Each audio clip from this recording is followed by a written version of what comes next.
At night, yeah. Make all the demons quiet, yeah. We were built to thrive, yeah. I think that we've all had enough. What keeps you up at night, yeah.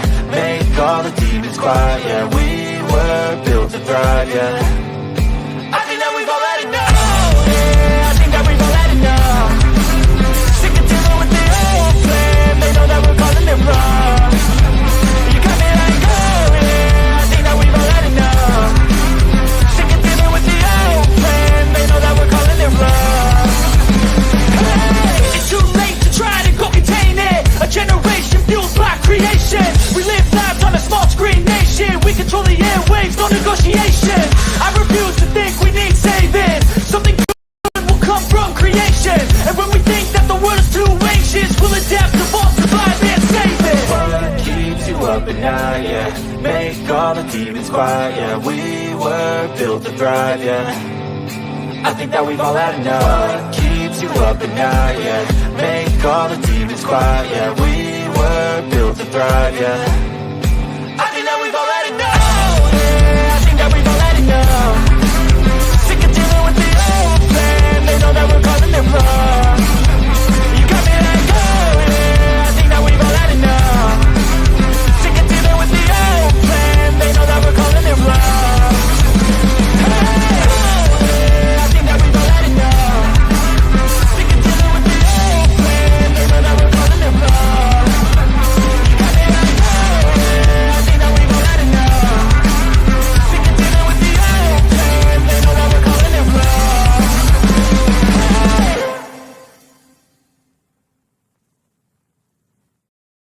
Oh, look at me. I'm retarded. I'm a globe.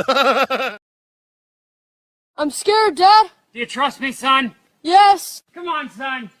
Rule number 1, never trust anybody.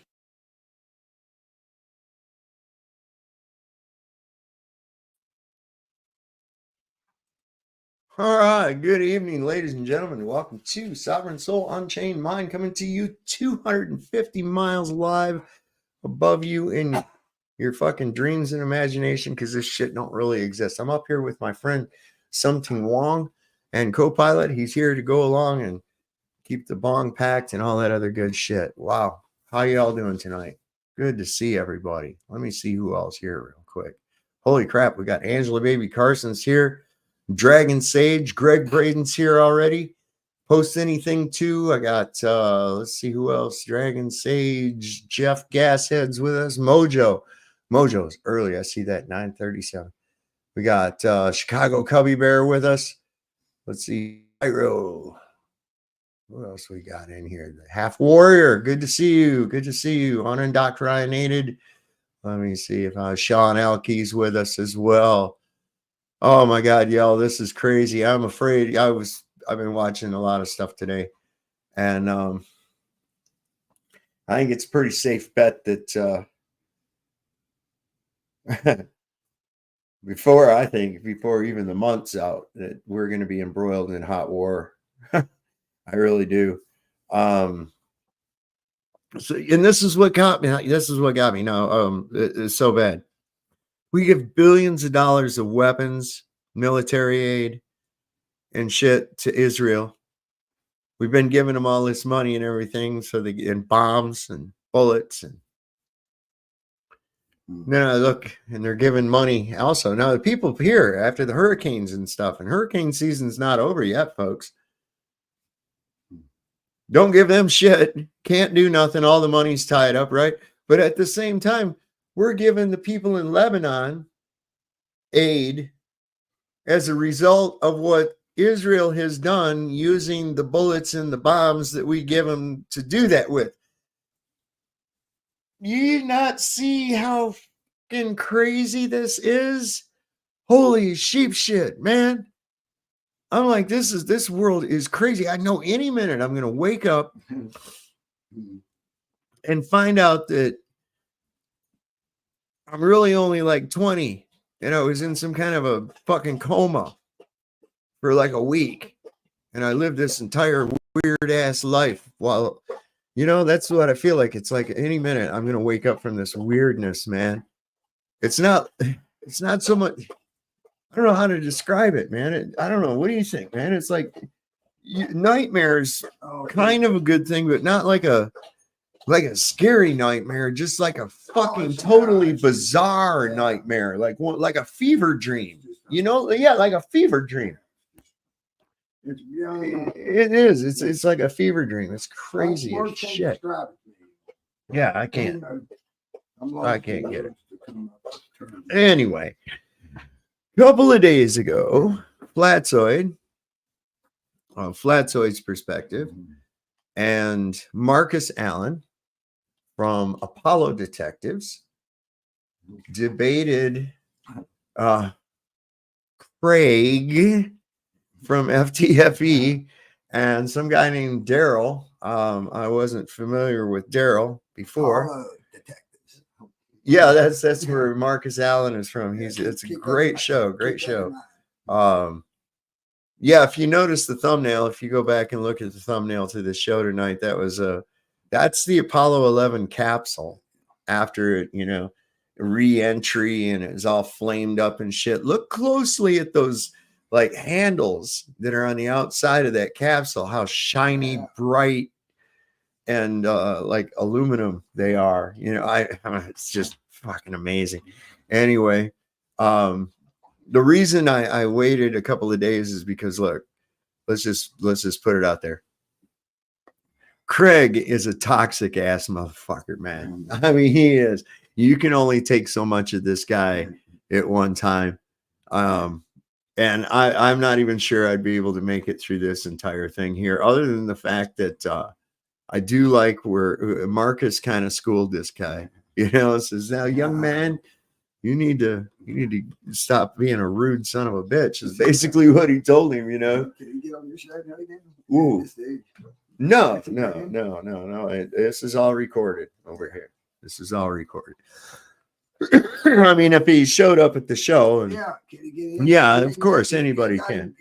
Anybody can. I thought you could break flag. Oh, well, if I don't want somebody, I could kick him out. Yeah. So I don't know. I don't think FTFE would come on here, to tell you the God's truth. But anyway. So that's why I waited so long. But in any case, it was pretty good because it's the same old shit. We've analyzed the way that the dust falls and how it would fall, and it matches what we would predict on the globe. I'm like, shut the fuck up. Looks like a little remote controlled dune buggy.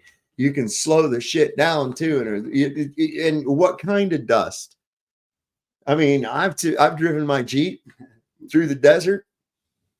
Going down dirt roads, you get a certain amount of dust. You drive off the road and go into a dry lake bed, you get a whole different fucking kind of dust that stays and lingers in the air forever and ever. So, this guy's argument is fucking bullshit to begin with. What's going on, RG? Hey, man, I'm doing good, man. It's your world. I'm just a squirrel, Yeah, I just want to join in and listen up. I'll let you finish up, though. I don't want to mess up your vibe here. Oh, but yeah, I'm doing good, man. Thank you.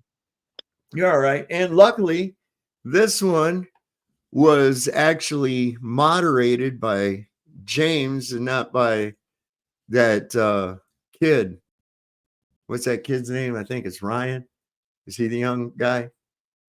And I'm bad with names, man. Horrible names.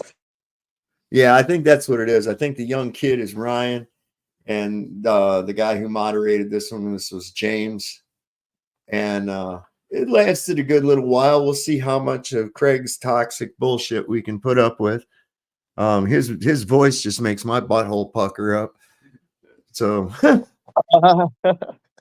damn, man, Craig, you talking about the queer guy that acts like a goofus?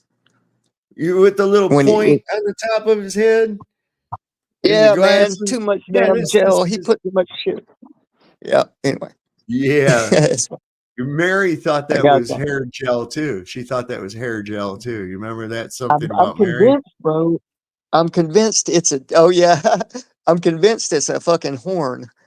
To be honest, I think he's a unicorn. But Whoa. anyway, I don't know.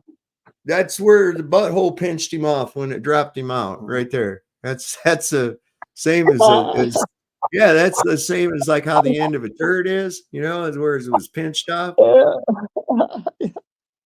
Yeah, man. Hey man, that's funny as shit. See,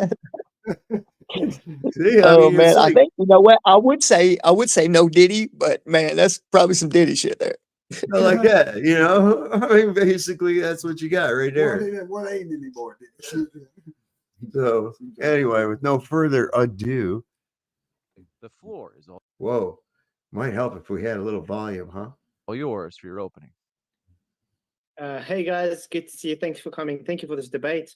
Yay, I did Flatzoid. prepare for something else, but more than happy to move over to the moon landings. I just want to quickly get my presentation up if I can find where it is. I had it up. Okay. Faux hawk. Sharing screen, but I really appreciate everybody being here. I appreciate Marcus for being my partner as well. I look up to him tremendously when it comes to the moon landing things. So thank you, Marcus, for this. And everybody, yeah, I hope you enjoy this. This is an old presentation. So let's go through it. We have about 6 minutes each. Can you guys see my screen? Yep. Okay. So why the moon landings never happened? Well, the arguments I have against the moon landings are simple.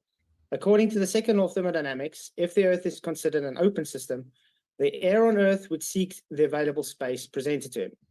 So if you basing they were able to go to the moon, they would have to violate the second law of thermodynamics and therefore claim that they are able to demonstrate that gravity that's not a force or seen as a force for 110 years would be able to hold gas down indefinitely and thus overcome entropic law.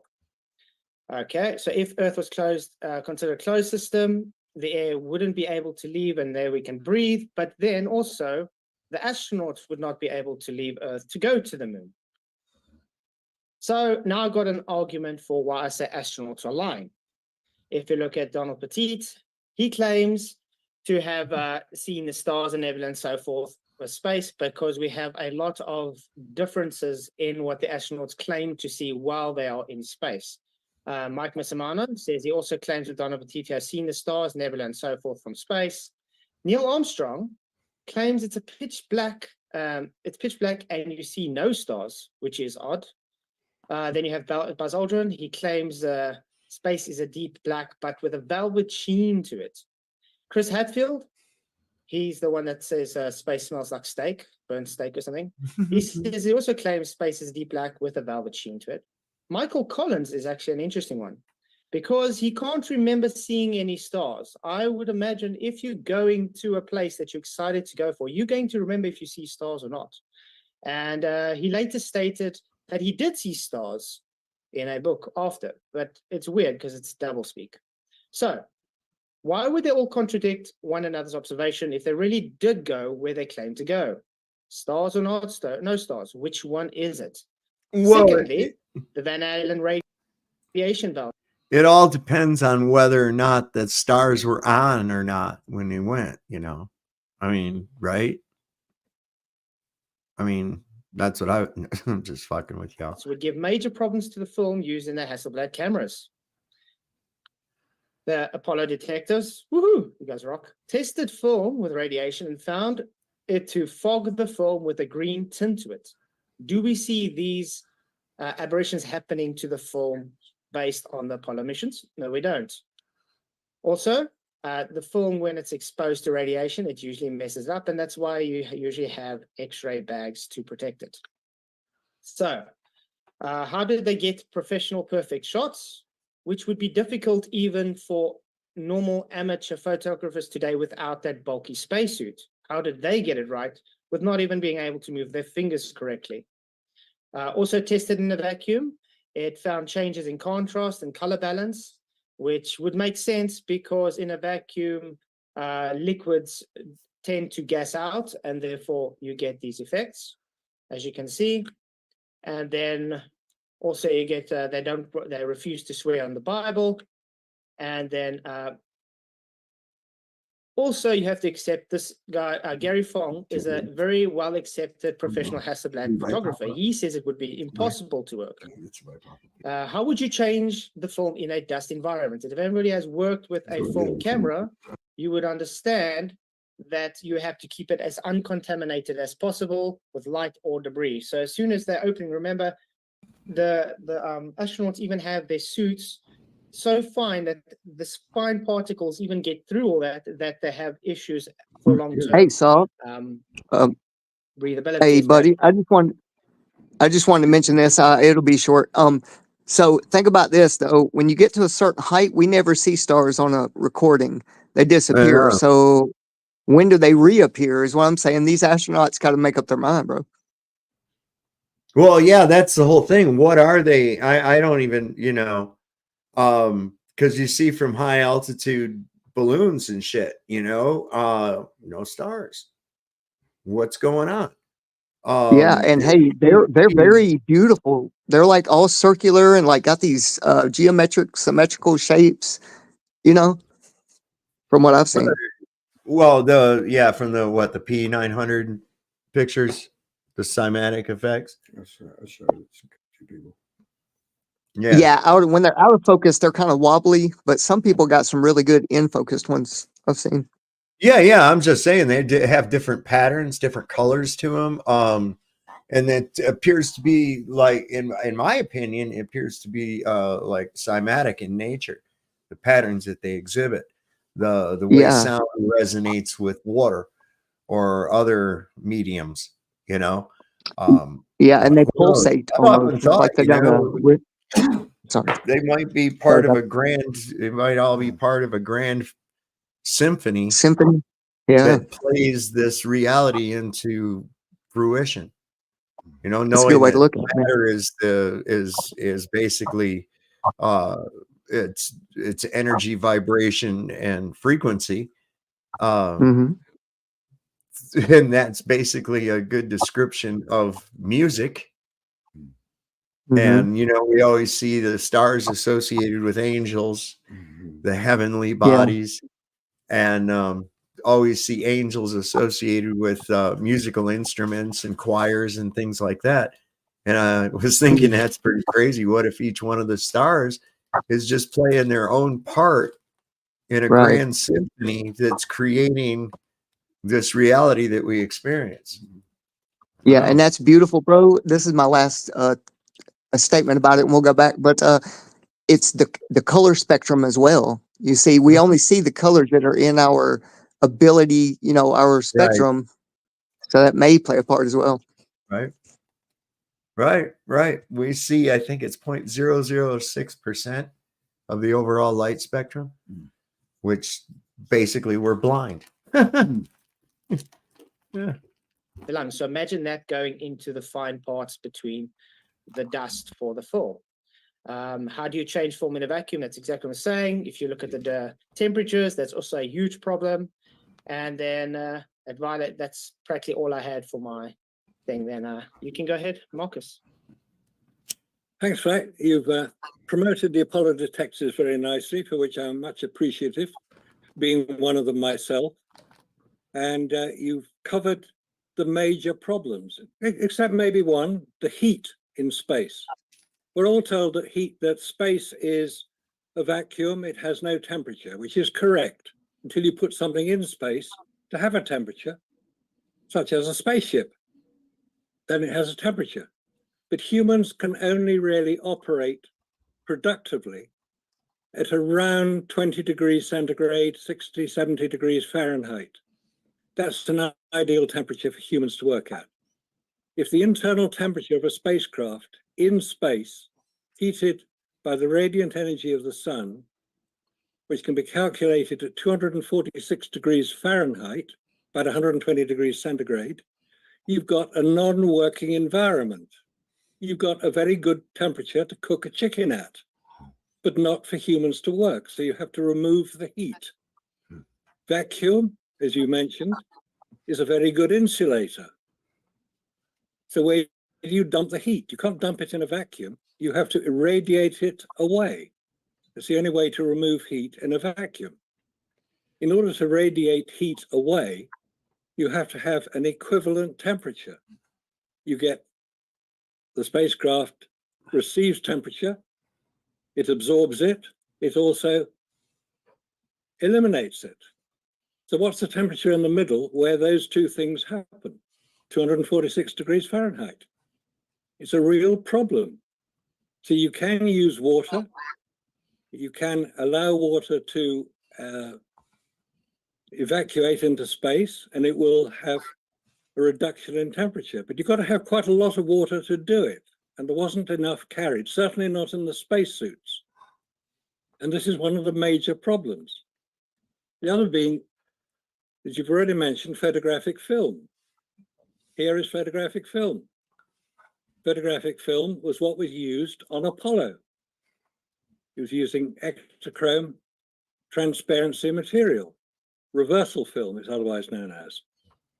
And the example you showed of the testing that was carried out using photographic film in a vacuum demonstrated that the emulsion, which started life as a liquid, outgasses, and it affects the color balance of the film. But we don't see that happening on any of the 5,771 photographs allegedly taken on the lunar surface. That doesn't seem to apply. Yeah, some of the pictures don't show very much. Some of them are slightly out of focus, but they don't show vacuum damage, let alone radiation damage. Hey, Tom, Radiation I is wanted to what mention something. creates photographs. I just wanted to mention something, if you don't mind. So what I found out just researching, looking around, what's associated with NASA, what kind of missions they do now and who they do them with. So there's something called, I put it on my X, but it's called Mission Moon Blink. It's a mission they do. And they routinely do it and check up and photograph. But what it is it's one of their really high up, either satelloons or satellites, whatever they do, but they do it with the University of either Arizona or University of Arkansas. I can't remember right off the bat, but they photograph every inch of the moon. I mean, every inch. And some people think, hey, we've never seen the backside of the moon, so it doesn't exist. That motherfucker exists. And it's been photographed, and it still is every day. Well, how are they doing that? How are they doing that? Well, just by a really high up, like what's in that Boeing 707 or 747. It's that, and they're getting the backside of the moon. So you got an airplane that's actually flying higher than the moon and looking at the backside of it. Well, I don't know. That's the thing, how they do it, but they put it in their all the details. I haven't. That's how it sounds like bullshit, right? It is bullshit. It absolutely. They got a paper. I'll send it to you. Maybe when you read it, you'll see it a little different. But what I think is possible is getting around the backside of the moon through these past the ice wall. Maybe, I don't know, but it's very intriguing, and NASA's got a contract with them. So anyway, I'll send it to you, buddy. All right. Yeah, I find that kind of hard to swallow, but it is. Yeah, I did too, man. All right, buddy. The video, whatever he's going to send you. It affects the emulsion coated onto a film. Yeah. The emulsion starts life as a liquid, which it does, and it then can outgas, which it does, in a vacuum. The film will not work. Digital cameras, on the other hand, are quite different. We should not confuse the two. Digital cameras and film cameras are completely different systems. They should not be confused. And if they are, somebody is misleading you. I see saying it's fake. So you've got the heat, the radiation, and the vacuum. Those are the three major problems. Mm-hmm. They weren't overcome at the time of Apollo, and they haven't been overcome now. So just so y'all know, I've put a link in the description of this video for Apollo detectives. They've got some pretty comprehensive videos on just what he's talking about right now, about what happens to film in a vacuum, how the Hasselblad cameras that they supposedly used worked, and how them wearing these gloves, how it would have been such a difficult task. Really some great stuff. I mean, I highly suggest go over there. Now, Marcus believes that the Earth is a globe. He just knows that the Apollo missions are not real. Okay. And that's what this debate is about right here. And FTFE is really not in his wheelhouse when it comes to going up against Marcus, because Marcus and the Apollo detectives have done some mad work on this shit, man. So yeah, give that a shot. I also put the link for Flatzoids Perspective down in the description as well. So go over there and give him a look. See, if you're not subscribed to him, go over there and subscribe to him. I'll say, what's the fucking wrong with you, man? So go on and do that. There's RG. He just keeps popping in and popping out. Just popping in and popping out. It's like as bad as that dog of mine wanting to go in and out all the time, isn't he? The records that NASA have available, and we've studied a great deal of them, thousands of pages, they were conducted, the testing was conducted by Massachusetts Institute of Technology, Kodak, Arizona State University. Many people around the United States were conducting tests for NASA, and the tests were very accurate. When they tested film, they said the film must be protected. It will be damaged in space. Now, one of the criticisms of the idea that NASA faked the moon landings is that how do you keep this secret from the 400,000 people who worked on Apollo? It's very simple. They didn't have a secret to keep. They were doing the very best job they could. It's not 400,000 people. It was probably nearer 2 million people. 400,000 people were directly employed by the many contractors around the America, because one of the purposes of Apollo was to spread the work right across America, from Seattle in Washington State, where Boeing made the rockets, down to California, where a lot of the testing was done, right across to Texas, where the control center was, up to Florida, where the launching was taking place, up to New York, where Grumman were building the lunar landers, right across America. There were thousands of people involved, and they were very proud to work on this program, as set out by John Kennedy in May 1961. He was now a martyred president. He was dead. Therefore, they wanted to fulfill his order to land a human on the moon and return him safely to the Earth. Landing a man on the moon was not really a problem. It had been, humans hadn't been on the moon. Robot satellites had been launched. Robot equipment had been launched. It's not difficult. They can be protected. I've toured satellite manufacturing facilities and I've asked them, how do you protect against radiation? They said it's very simple. We use lead, we use gold, we use various known levels of protection against the electronics, and they work. Temperatures are not a problem for satellites. Temperatures are a problem for humans. You have to place Apollo in the context of its time, late 1960s, early 1970s. What else was happening? The Vietnam War was getting extremely unpleasant. The Cold War was ramping up deliberately. The space race was ongoing. America had to be seen to succeed.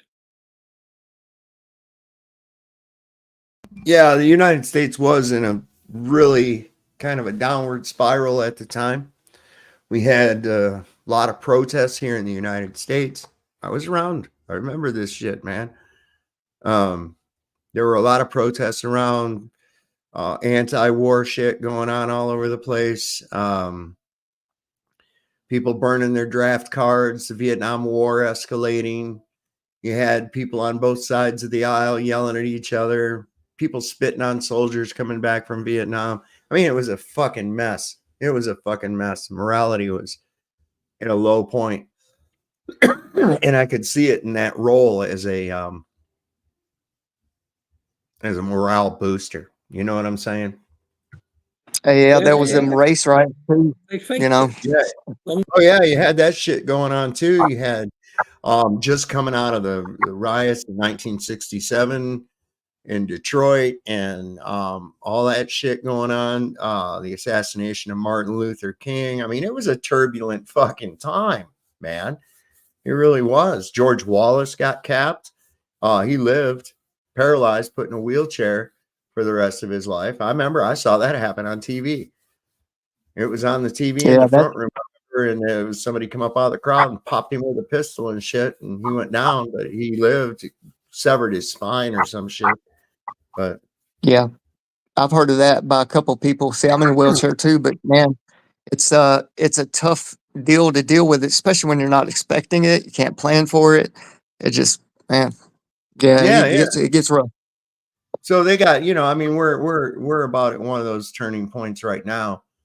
So that's why I'm really wary. The propaganda machine is really ramped up hard right now, especially given the fact that there's an election to boot. If it even comes to that, like I said, I think war is so fucking close. I can smell it. I really can. We have this sick obligation that's non-reciprocatory with Israel that I just don't fucking understand at all. I really don't. What's so goddamn important about that little shithole country, I'll never know. Well, I mean, I do know, but we're not going to get, that's a whole nother story. Anyway, I think they've bitten off more than they can chew, and I don't think the American people are going to tolerate, despite what our best Zionist politicians have to say about it. I don't think people here are really going to support going in there for those filthy little fuckers that can't, No, I don't think they're going to do it. But hey, we'll see. You can't draft my ass. I know that. Better pay attention, though, if you're in that age group or you got kids in that age group. Because they're going to be coming for them. I can tell you that now. Yeah, I heard them sending out those papers and stuff. Yeah, man, I got 2 kids in that range, and they're both boys. So, well, men now, but yeah, I'm afraid of that. I've got a fear of that because, well, not really, because you know what? I've taught my boys right, and I've told them, this government isn't for you. You just need to go and do what you got to do without expecting help from them. Because once you're in their grip, boy, hey, it's over. Government don't play with that bullshit, and they're all liars. And the way they try to shame people into going to kill other people by saying, well, if you don't, you're a coward. That's bullshit, man. I think it takes more restraint to not kill a motherfucker. And this is for real. I saw that. I remember this line from I think it was from in Schindler's List, and I thought it was pretty cool though.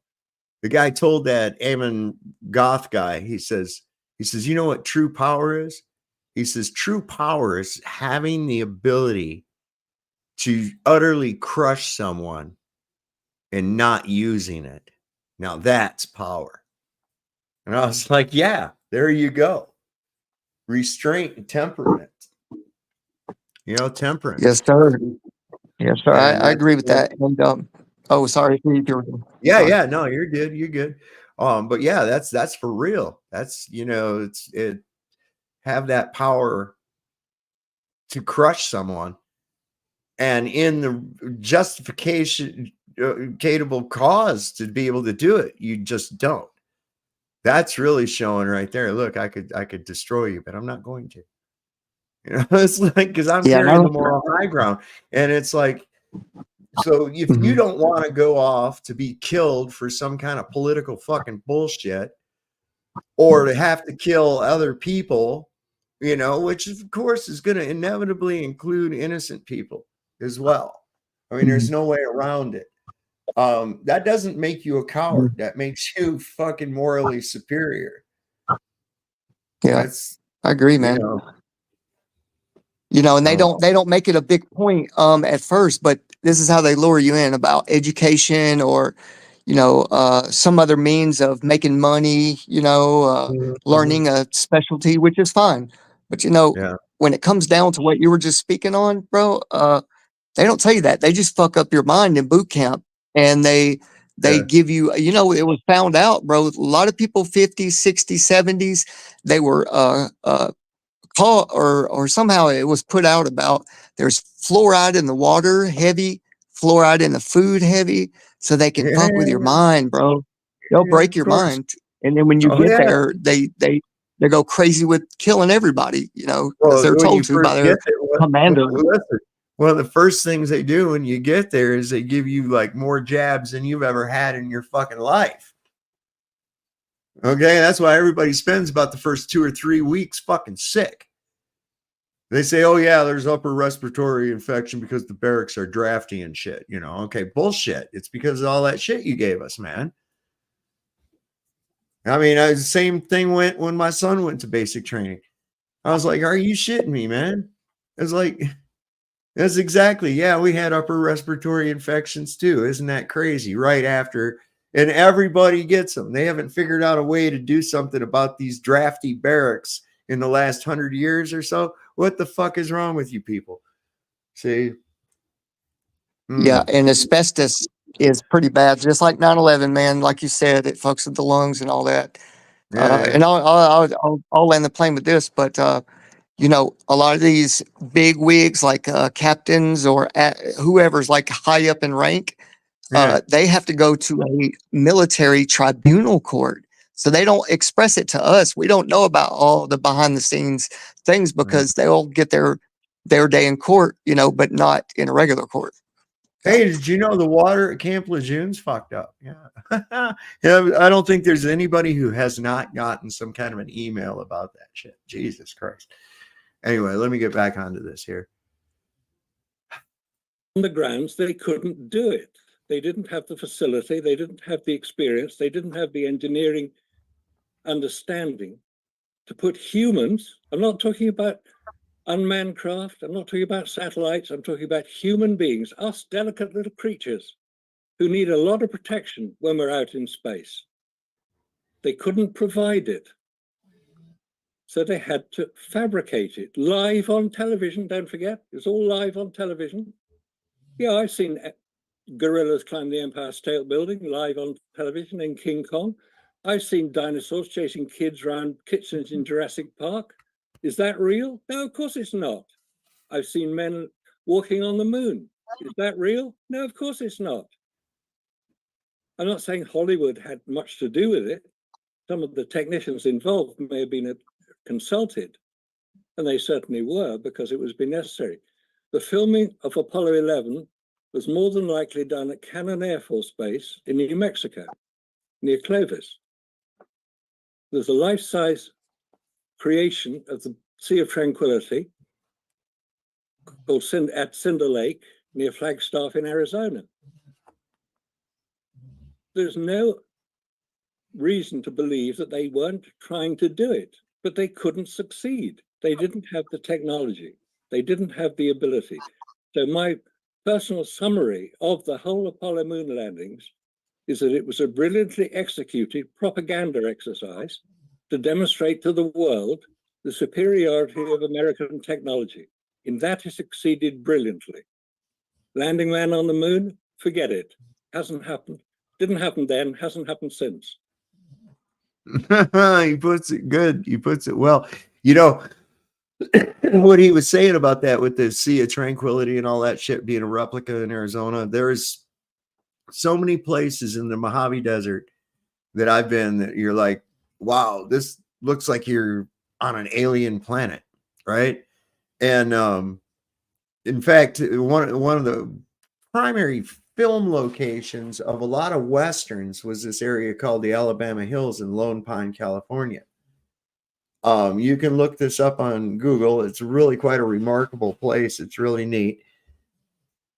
But in addition to that, there's been a bunch of sci-fi movies filmed in that same area too. And it's really wild as to why, because of the weird rock formations and things like that.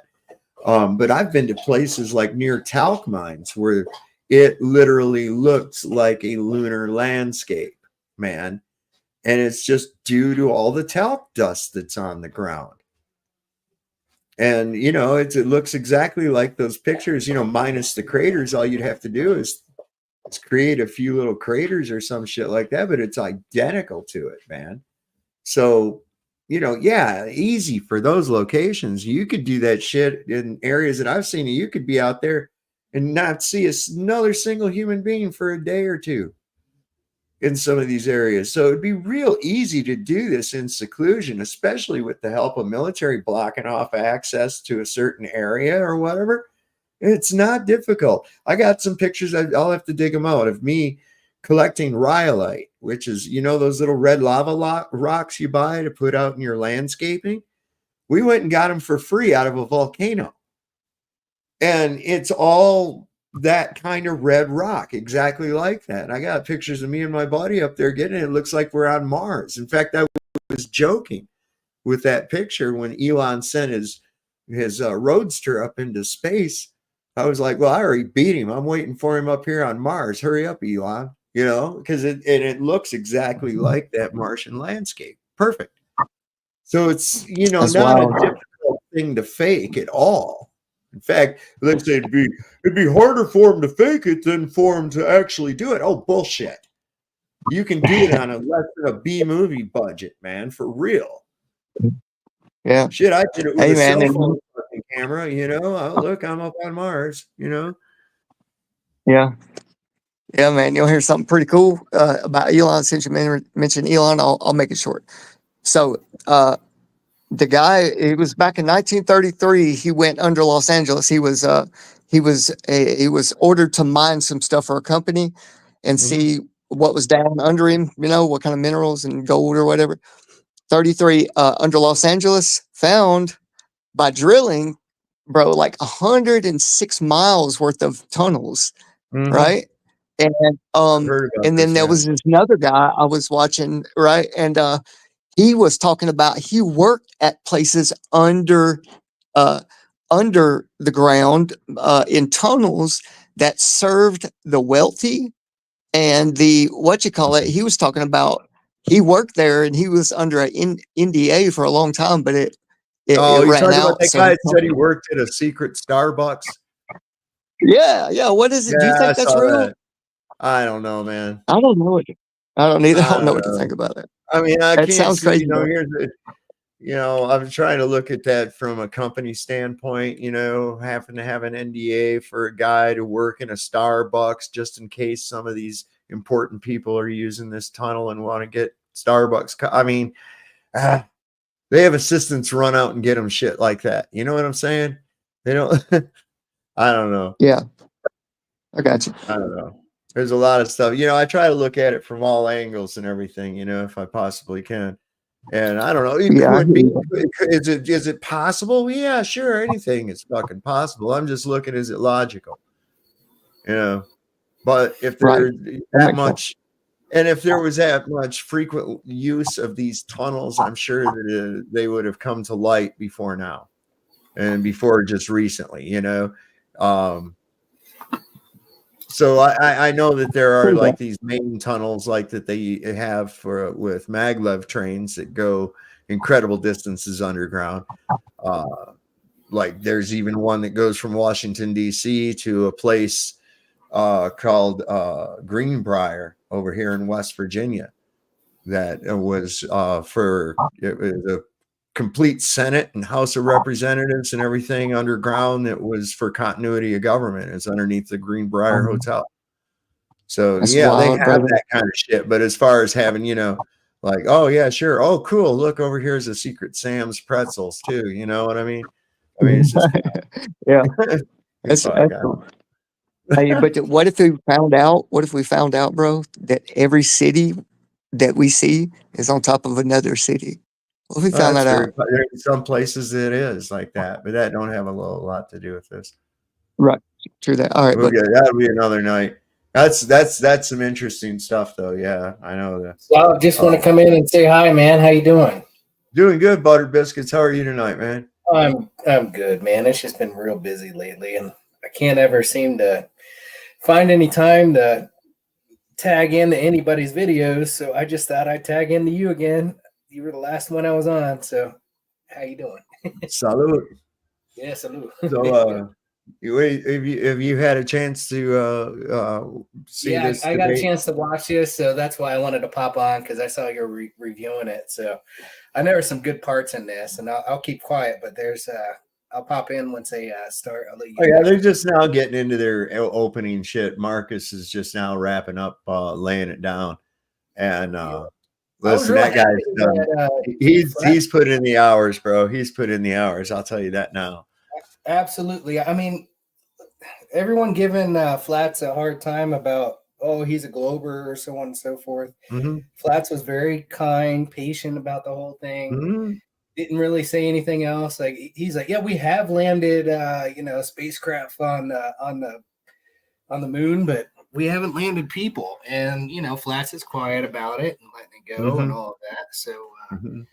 Yeah, he's got points I disagree with as well. Yeah, I'm like, no, there ain't nobody ever put nothing up on the fucking moon. But imagine Darryl or Fight the Fat Ass over here, them trying to actually debate with somebody on their side that don't agree with them 100%. Can you imagine? Oh, yeah. It would never happen. So this is I think it's plausible. It shows what kind of people flat earthers are in that aspect, that we can still agree with people to point out certain things and go with it. So that's my point. It cracks me up because this Darryl guy, he just wants to, well, do you have any math for that? And it was like, I told Flatzoid afterwards, I said, you could have given him any fucking thing. He doesn't even know what math he's looking for.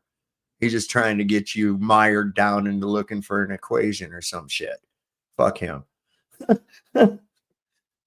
Right. Have you ever heard of this Darryl character at all? Yeah, I've seen him on like 2 or 3 other debates, but they were probably about a year ago, and he's always exactly the same way. Show me the calculation. If you can do it, if you can't, then just don't even talk about it because you can't show the calculation. That's all he's about. Yeah. Dumbest crap ever. yeah, Darryl got handed his own ass by Witsit not too long ago, man. I was like, damn, that's embarrassing. Yeah. That's probably like 3 or 4 months ago, I think. Yeah. Here's the thing: FTFE keeps getting it handed to him. He don't care. He just keeps getting up. He's too stupid to stay down. Well, he's about to lose his leg anyways. Who cares, right? Oh, I don't believe none of that. He's not going to lose his leg for the last 2 fucking years. Poor me. I said a year ago, I said, we want to see the stump. Show us the stump. Yeah. Why not? Ain't nothing wrong with that, right? You got. If I had one, if I had an amputation, man, not only that, I'd get a fucking pirate peg, man. That's exactly. I say, is that shit come with an eye patch, bro? I'm down with that. Bro, I'd be swinging my nub around like it wasn't nothing, bro. Did you ever hear about that, man? I'm going to tell a joke real quick because I got a nice thing going on. All right, so this guy, he was in a seaside tavern. Seemed to be kind of an old place. And he saw this guy sitting in the corner. The guy had an eye patch on.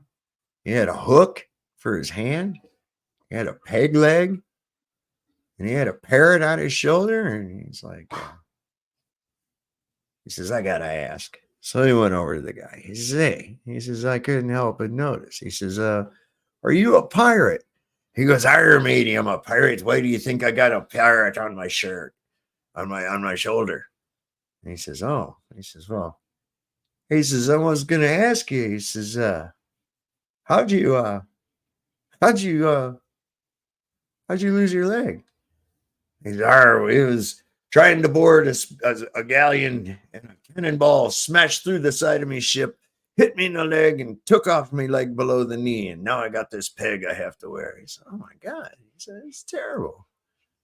And he says, well, what about your hand? I noticed you got kind of a hook going on there.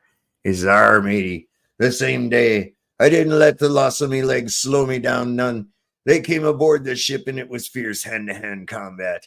Suddenly I noticed a saber came down and cut me hand off, and I was unable to defend myself from that point on. He says, my God. He says, so I suppose you lost your eye in the same incident, yeah? Or the same battle? He says, nah, matey, I was sailing along. It was a clear blue sky. I looked up into the clear blue sky and a seagull pooped right into my eye. He says, and that put your eye out? And he says, nah, matey, it was me first day with the hook.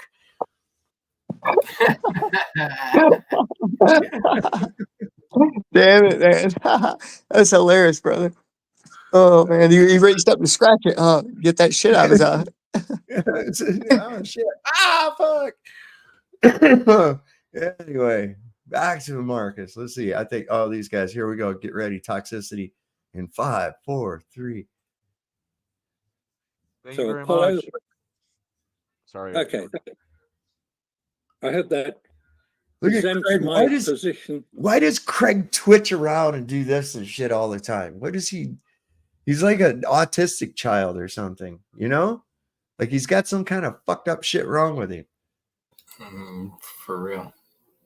I don't know, man. I don't even understand that dude. Fairly accurately. I'd like to hear some criticism of it. Thank you very much for that opening statement. And just a couple of quick housekeeping things before we jump into the opening from the moon landing supporters. Want to say, if it's your first time here, welcome to Modern Day Debate. We are a fully neutral debate platform. I'm your host, Dr. James Coons. We are excited to have you here. Don't forget to hit that subscribe button for many more upcoming debates. You don't want to miss them. With that, we're going to kick it over to Fight the Flat Earth and Darryl. Want to say a huge thank you to all of our speakers for being here. Fight the Flat Earth and Darryl, the floor is all yours. Darryl, would you go first or second up to you? You go ahead, FTFE. No worries, right. I'm going to switch camera over, James, so I can present on showing. You got it. Bullshit incoming in 5, 4, 3, 2, 1. Right. So let me get this up so it's on the right screen. 1 sec. Come on, you fucking amateur. Oh, that's not the right screen. No, it's still not the right screen. Sorry, my computer has frozen. 1 sec. Of course it has. No problem. Folks, if you haven't There yet, we hit go. that like button. We appreciate your support, and hitting like. Yes, does indeed, help it us out, was. so we appreciate that. And Fight the Flat Earth, floor is all yours. Yeah, this right here. This is where this is where dipshit is gonna show the fucking lunar lander and not be aware that that's actually a little fucking nothing that he's seen there is even real. No, there's no way that could be, because you could see his hand moving, because when he turns and he hits the dip. Yeah, I know, right? Jesus Christ. I had a little Evil Knievel dude, man, you know, on a motorcycle, and you could film him go by and, oh, look, there's Evil Knievel. Yeah, get out of here, dude. The little boy. This fucking guy would believe anything, I swear to God. I don't think he really believes it. I think he's just an asshole, you know? But here's the thing about it, and I was watching like you know, this guy, he spends all day fucking with people, being an asshole to them and arguing for a psychotic lie. And, you know, he thinks that when he goes off that he can just put that away. He can't. That shit's gnawing at him. He's carrying that fucking negative bullshit around with him all the time. I mean, if you weren't here earlier, Buttered Biscuits, but I said the reason that I put off looking at this for a couple of days was because I'd already watched it, and there's only so much of fucking Craig I can take because he's so goddamn toxic. You know what I mean? Yeah, absolutely. Now, can you imagine being him? No. I wouldn't want to. For God's sakes, no. Oh, that would feel awful all the time. It looked like he was scratching his herpes there in the beginning. When you said, was he twitching around? Yeah. The gerbil was nibbling at his underpants. No. Okay, I'm really not gonna with all the conspiracy notes about trying to prove that America was great and all that. I just go with evidence that's available and look at that. And the killer evidence that for me destroys any notion the moon landing didn't happen is this video. And this is Apollo 6. Because the dust follows exactly as was predicted. Dude, you don't know the composition of the dirt they're running that fucking thing in. You also don't know that that's not a scale model of the fucking rover. There's a whole bunch of shit you're not taking into account right there, bro. Such as how the hell did they carry it up there? How about that? Why don't you give me the video of them actually putting it together and bringing it up there? What's up, right, Mr. Video Killer? Oh, this is the #1 video killer. He's gonna kill a flat Earth. Well, video and pictures, okay, are not proof of things. I'm sorry. They're not. They might say 1,000 words. If you're documenting in an experiment, yeah, that's one thing. But something like this, look, here's a dune buggy on the moon. Well, that's what you say. I don't know that that's really the case, right? You're just assuming that they took this buggy up there and they're doing all this dumb shit. Okay. Yeah, what happened to the proof of them putting it together on the moon or actually hauling the damn thing up there? Seriously. Well, I saw a video of Superman flying. Does that make Superman real? Oh, yeah, on my TV. I mean, fuck. I mean, that's the thing. And it's like, that's why you got all these fucking retards that are seeing this rocket getting caught by chopsticks. And they're going, oh, wow, that's remarkable. And I'm going, yeah, that wasn't real. I mean, you obviously don't understand fucking physics and rockets, how this shit like that works, man. You're not going to fucking have a rocket do that, tilt over and not be top heavy to where you can somehow maneuver it from a one little point on the bottom. Get the fuck up out of here with that shit. I'm sorry. You're not doing that. That was fucking CGI or holographic or both, one of the two. You're never going to convince me that shit was real. I agree. And they call it the Grand Prix. And this is a really good shot. The moon buggy goes back and forward in front of the camera, and you see the stuff shooting up from the back of the wheels. Look at the double layer in the background is the important part. Because they form. You notice that? That's what I was thinking all the time. I was like, man, that's a backdrop. Look at the damn backdrop. Yeah. You know what I'm saying? And it slowed down too. It was obviously taken with a higher film rate, and then played back at a normal rate to simulate the idea of being lesser gravity. Yeah, exactly. Now this whole thing, because I can remember. Because of that, they were saying, oh, that's because there's less gravity on the moon. That I automatically, as a child, I equated it to you just automatically moved in slow motion because of it, because there was no gravity. And so like when I had my Apollo snowsuit and I was outside in the yard pretending I was on the lunar surface, I would move slow like that so that it was like, because it was supposed to be like low gravity and shit, I was being like the astronauts. So even a child could see that it was slowed down. Yeah, it was messed up. And it's like Flat Earth Dave says, it's not stupid. Or you're not stupid, it's stupid, Right, exactly. Because you could actually bullshit it out. Your mind was saying, no, this is bullshit. There's no way. Right. And then you had the question, and you're like, oh, okay, everything's fine. Yeah, I had the question, but okay. The authority told me, so I'm good. Dude, I remember they were pushing this little fucking moon buggy so hard that they at the grocery store was selling Tang, and wrapped into the cellophane was a little miniature moon rover that came with it. And I remember I wanted that. I begged my mom to get Tang, and she goes, that shit's garbage. You're not getting that. And I was like, man, Neil Armstrong drinks it. And she goes, well, I don't give a shit what Neil Armstrong drinks. I ain't buying that garbage. Right? Good for her. Yeah. Smart lady for sure. Yeah. She didn't Now I buy know into where you're the getting your whole wits shit. from. Yeah, that's good. Yeah, that's what I'm saying, Jono. RC car for sure. G.I. Joe in a spacesuit. Exactly. Exactly. Do you remember the little Evil Knievel you could get? And it had a little dude that sat on the motorcycle, and it was a little action figure of Evil Knievel. And you crank this thing, it was a little series of gears, and it would get that back wheel just fucking spinning like a son of a bitch. And you release this catch, and that little motorcycle would go flying. You could have jumps set up, and that thing would fly over it. Friend of mine, man, he set up an 8mm camera on the ground so it looked like it was real and shit, you know. With His hands were up on the steering wheel or whatever on the steering mechanism. The entire time. And then you turn it, the wheel turns, his little hands turn with it. Yeah, it looks like he's turning it. Wow, look at that. Wow, it's real. Come on, FDFE. This is the ball breaker of all flat earthers right here. Well, now his big thing, wait till you hear, his big thing is that the dust, the rooster tail and the dust does as we would predict. He's always about this as we would predict. He thinks that makes him sound smart, you know? Right? Yeah.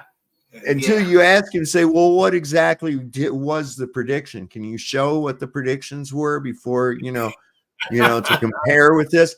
He doesn't go with that. See, he won't answer that dumb shit. Yeah, he I love won't when answer that. Flatzoid got Darryl. I mean, my God, he asked him 3-4 times about the pressure. Yeah. He would not answer. He just ignored it. Like he never heard it. Man, that was all right. Keep going. Keep going. Yeah, he's irritating. Watch. His whole thing hinges on what they predicted it would do on the lunar surface. As a rooster tail, if we can actually pause it at the right point, maybe get it here.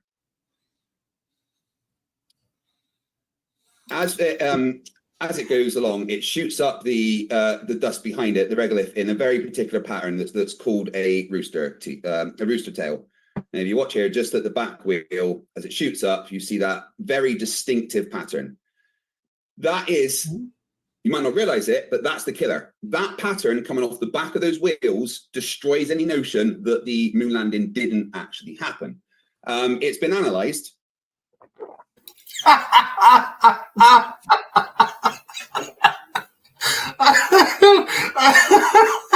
I'm sorry.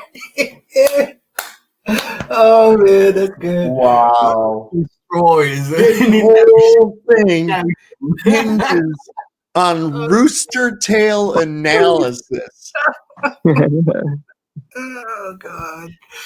Rooster tail. So it fell 1/3 the rate that it would on Earth. If it was on the moon, it would fall faster. Well, what if the film was shot 3 times faster than what it's played at? Oh, stupid fucker. Good point, man. That's because I believe everything that NASA ever put out, and you guys just say, nuh-uh, nuh-uh, nuh-uh. Oh my God. That little point on his head. That's where they hook him to the fucking little umbilical to feed his head full of this dumb shit. That's why he's crazy as a fucking rat in a tin shit house. I think he's related to a rooster with that little thing on his head. I think he's more related to a hen than anything. But yeah, I think so too. It was roosters. Or he could be a baby rhinoceros, you know. I bet he could pass Diddy's egg test. Oh. If you don't know about Diddy's egg test, you need to Google that. I'm not going to tell you. I've had a few roosters I've had to put down because those bastards won't stop coming at you, you know. Oh shit! Yeah, my uncle had one. They come jumping and they got their claws going, and they are ruthless little bastards. Yeah, man. He had this one that thing. It was named Nicodemus. I go over to his house or whatever, and go to get out of the car. He'd be walking up to the house. That little fucker come out of some nowhere, man, and just start nowhere. Exactly. My leg and shit. Just the next thing you know, you're running your ass into the. God damn it! Get off of me! I'm trying to bring shit in. I was like fucking Nicodemus. I think my cousin ended up taking that rooster off and shooting it. And I thought the fox got it or something. And I was I was like, yeah, that's probably what happened. Yeah. But we had this chicken dinner. Yeah, never mind. And the analysis basically shows that the trajectory of the particles coming off the back of the wheels shows two things. One, that it was in an atmosphereless environment. Otherwise, they would have shown resistance, and they didn't. They followed a trajectory that showed that there was no resistance. It was a simple parabolic trajectory.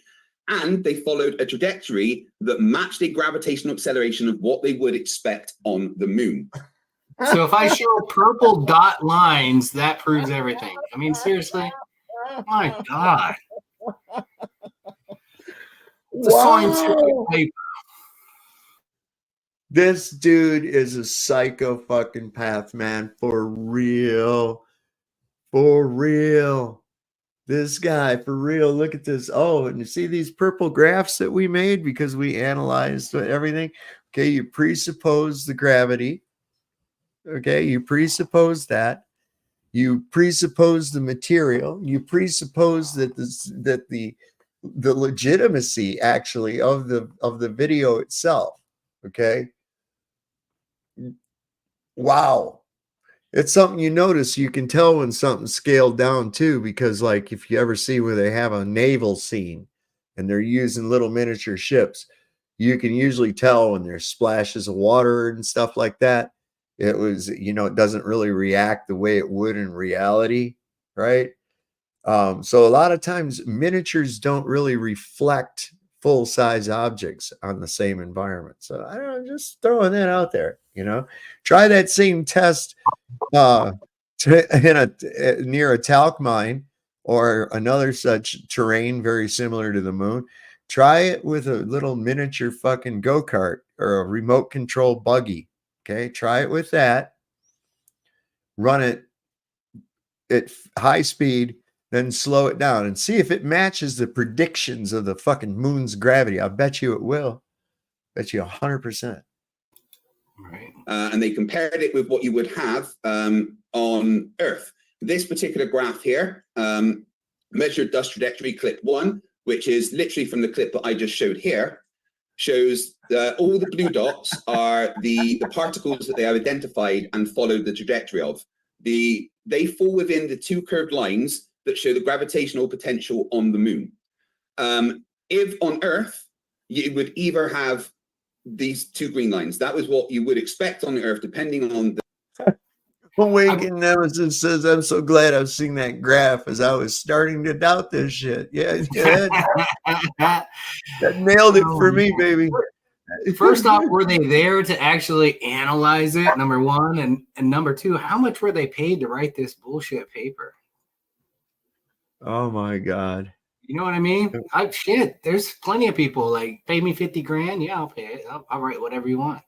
I can make whatever graph you want. Anything, man. We're good. Yeah. Hell yeah. Publish it. Roosters and purple dots. Hell, that makes it all true. Confirmed. Confirmed. And then we'll just make up some presupposed calculations because we say that the gravity on the moon is this, and this is what we would predict it to work. Well, how did you analyze this? Just through a video? That's it? Just through video? Yeah. Okay. Grainy ass 300, not even 360p video. Just okay, go ahead. Yeah, good job, guys. The whole belief in this hinges on the rooster tail of a buggy that he's not even questioning how the fuck they got up there.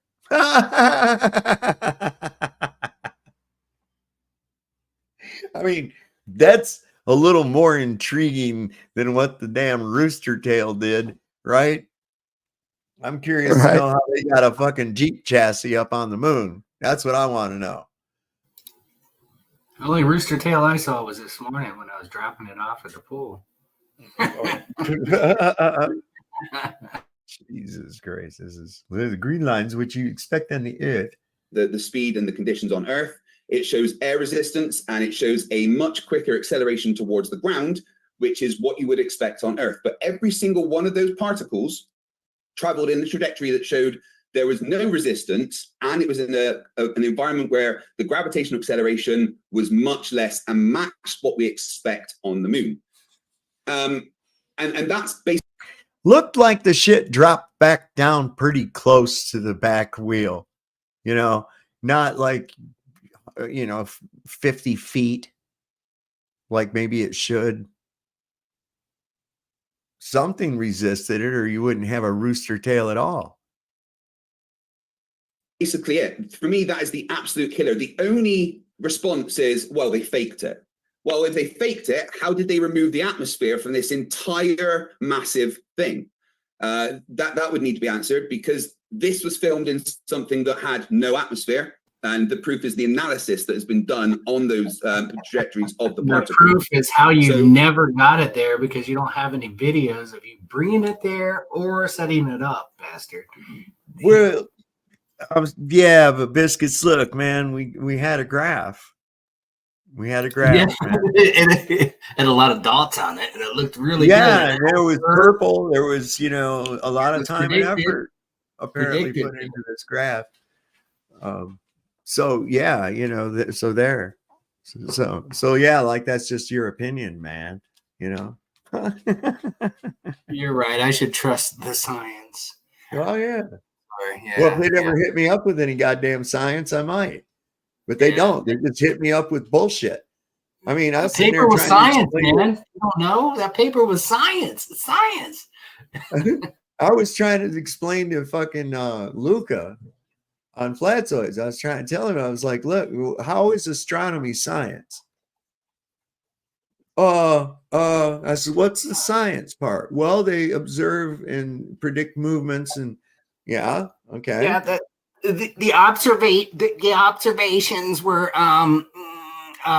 they observed and they predicted based off the observations, and based off of their observations it came true, so therefore it's true. Yeah, and everything's I was nominal. like, what's the science part? What's the fucking science part? It's nominal. It's all nominal. It's nominal. No, for real though. I mean, that's the whole thing. And people, so that blows them right out of the water, because they want to claim that this astronomy bullshit is science. It's not. It's not. It's observations. And then they tell you stories about what they think they're looking at. That's it. No science. Mm-hmm. So I agree, brother. It's kind of a man wants to explain everything in terminology that they're comfortable with, so it's like you can't be normal and extraordinary to them at the same time, because you have to agree with what their explanation is, not yours, right? Yeah. Crazy. We might get through some of this tonight. We'll see. Either they built a massive studio, removed all the atmosphere from it, and somehow reduced the acceleration towards the ground, or this was filmed in an environment where the trajectory was dictated by having no resistance and a gravity less than we have on Earth. Or it was a little remote control fucking dune buggy in a sound stage. Right. Dave, can you put it on like 1.25 or 1.5? Maybe we can hear it a little bit faster. Yeah, he sucks. Especially with his stupid ass. Like, I can't. There's so much. He's terrible. You know what I mean? Just his voice. Sorry. But I mean, everything he said right there. So what are we wanting to do? We want to change what the rooster tail does? Okay, yeah, sure, no problem. We can just film it at a faster speed, a faster frame rate, and then play it at a slower frame rate. So what would we want to do then? We take instead of running at 32 frames per second, we'll go at 64. We'll go at 96 frames per second. Okay. Then when we play it back at 32 frames per second, it'll be going like 1/3 the speed, and it'll simulate the 1/3 gravity that there is on the moon with our little toy dune buggy on a soundstage sandbox with a backdrop that is obvious as all get out. See? Sounds reasonable to me. And that's it. For me, that's the absolute killer. I've gone through so many moon landing nonsense.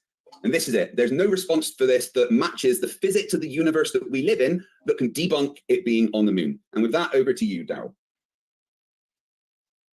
This guy. Oof. Oh, yeah, yeah, I think yeah. you need it, Darryl. My fault. Sorry about that. Let me switch it over. I was just getting a little bit of feedback, so I muted everybody.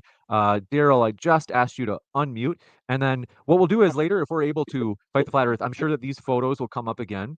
Is that people had said that the resolution was because I had to stretch it so much because it was just your screen showing it. If you're able to use, so if you would like to put them up at any time, but yeah, if you need them displayed again, I can make them more clear. you got it. And Darryl, the floor is all yours as well. Is everything sharing okay? Yes, I just have to adjust a little bit because 2 moments. And then I think what we'll do maybe the rest of the debate is if everybody just uses the standardized screen share. I'm just going to quick adjust to the standardized screen share again. Thanks for your patience. And Darryl, the floor is all yours. He was better than Ryan. Everybody, my name is Darryl Lee Berry Jr. It's a pleasure to be back on MDD. Good to be debating with Fight the Flat Earth. I'm a fan. And good to have James be a moderator again. It's been a long time. So I'm a physics student, astronomy student. Some of you all know that from our last time. So I can't say I'm an expert on moon landing, but I'm familiar with the topic a bit. So we'll be debating the moon and whether the astronauts went to the moon. And basically, 2 things come to mind for me when I think about how we know or understand that the moon landing happened. So one is the fact that we have satellites in space. China has satellites in space right now where they're taking pictures of the moon landing locations, the location spots. They could see the effects of the astronauts being there. So that's one thing right there. Another thing that we have as far as moon landing, at least knowing that we went there, is the fact that and hold up, see why my screen is sticking. If I need to stop sharing one moment here so I could get this to. There we go. So hopefully that still stays the way it was. Another thing that we have is we have the laser reflectors that they left on the moon. So basically, when they were there, they left these laser reflectors on the moon that are built in such a way that when light goes at any angle, it's reflected back at the source of the light. So these things are designed similar to how the plastic or glass structure is on our tail lights, for instance. So that if somebody's coming in behind us and they flash at night, the light that's coming from that car will go back to them so they can see us there rather than bouncing off at an angle. So at 500,000 miles. Good God. Well, total. Total back and forth. Yeah. Almost 237 times 2 or whatever it is. I think a laser, by the time it hits the moon, it's about 2 kilometers. Right? It's about 2 kilometers, 2 kilometers in diameter. Then a portion of that is hitting this little 2.5 foot by 2.5 foot reflector. And it's this weakened light because as light spreads out, it gets what? Weaker. So it takes this weakened portion of a 2 kilometer area of laser light and reflects it back. Yeah. I got some and ocean. What they end up, I think it's like 0.000000000 something fucking thing of a spike is what they get. And that's how they know that they hit this fucking reflector. Yeah. Oceanfront property in Arizona, man. GTFO. That's all I can say about that, man. I mean, go somewhere with that nonsense. On the moon, and people have utilized those reflectors ever since they were left there to shine laser light there to find out exactly how far the moon is. Not to mention the Russians were doing that dumb shit even before the Apollo. I think they were doing it in 62 or 67 or some shit like that. 62. Yeah. So he brought that up too. Good for him. They got a little bit uncomfortable with that. Yeah, they don't like that at all. But we do it better now. That was their thing. It comes in better. The signal's better now. Right. We were doing it before. Yeah, I guess. but it wasn't as good as it is now. We can do it better now, so it doesn't really Well, count. they claim that, they claim that universally, like for every object that they had better technology back then. And I'm wondering, do you guys know, in higher elevation with these uh, big major telescopes, like all around the world, they're trying to get as high as they can Yeah. to try to. I don't know what they do, but there's a lot of videos that, and not saying they are communicating with the moon or something, but obviously I've seen these things fire green, red, blue lasers straight up in the sky, and it's a very short flash. And I'm wondering what they're doing with that. And I thought about it for a while. What if the stars are a whole lot closer and Oh, they're they are. hitting them or something? What do y'all think on that? That's very possible. That's they are closer. They're right there. They're right up above That's what I us. think. And Yeah, I think they're not, communicating somehow. well, and if they were all these different distances out and everything else like that, we would surely see stars parallax one another, and we don't. You focus in on one, you focus in on all of them. Once you've got one in focus, they're all in focus. So I think it's very, very much kind of like how a planetarium works. Exactly. Oh yeah, And I believe that the center of attention, just like in a planetarium, is in the exact center of the room, which happens to be a round, domed room. And in the very center of that room is a special projector that projects an exact replica of the night sky onto that dome. And I'm sharing here. So this is just back in December 2023. NASA announces Gusto Balloon Telescope.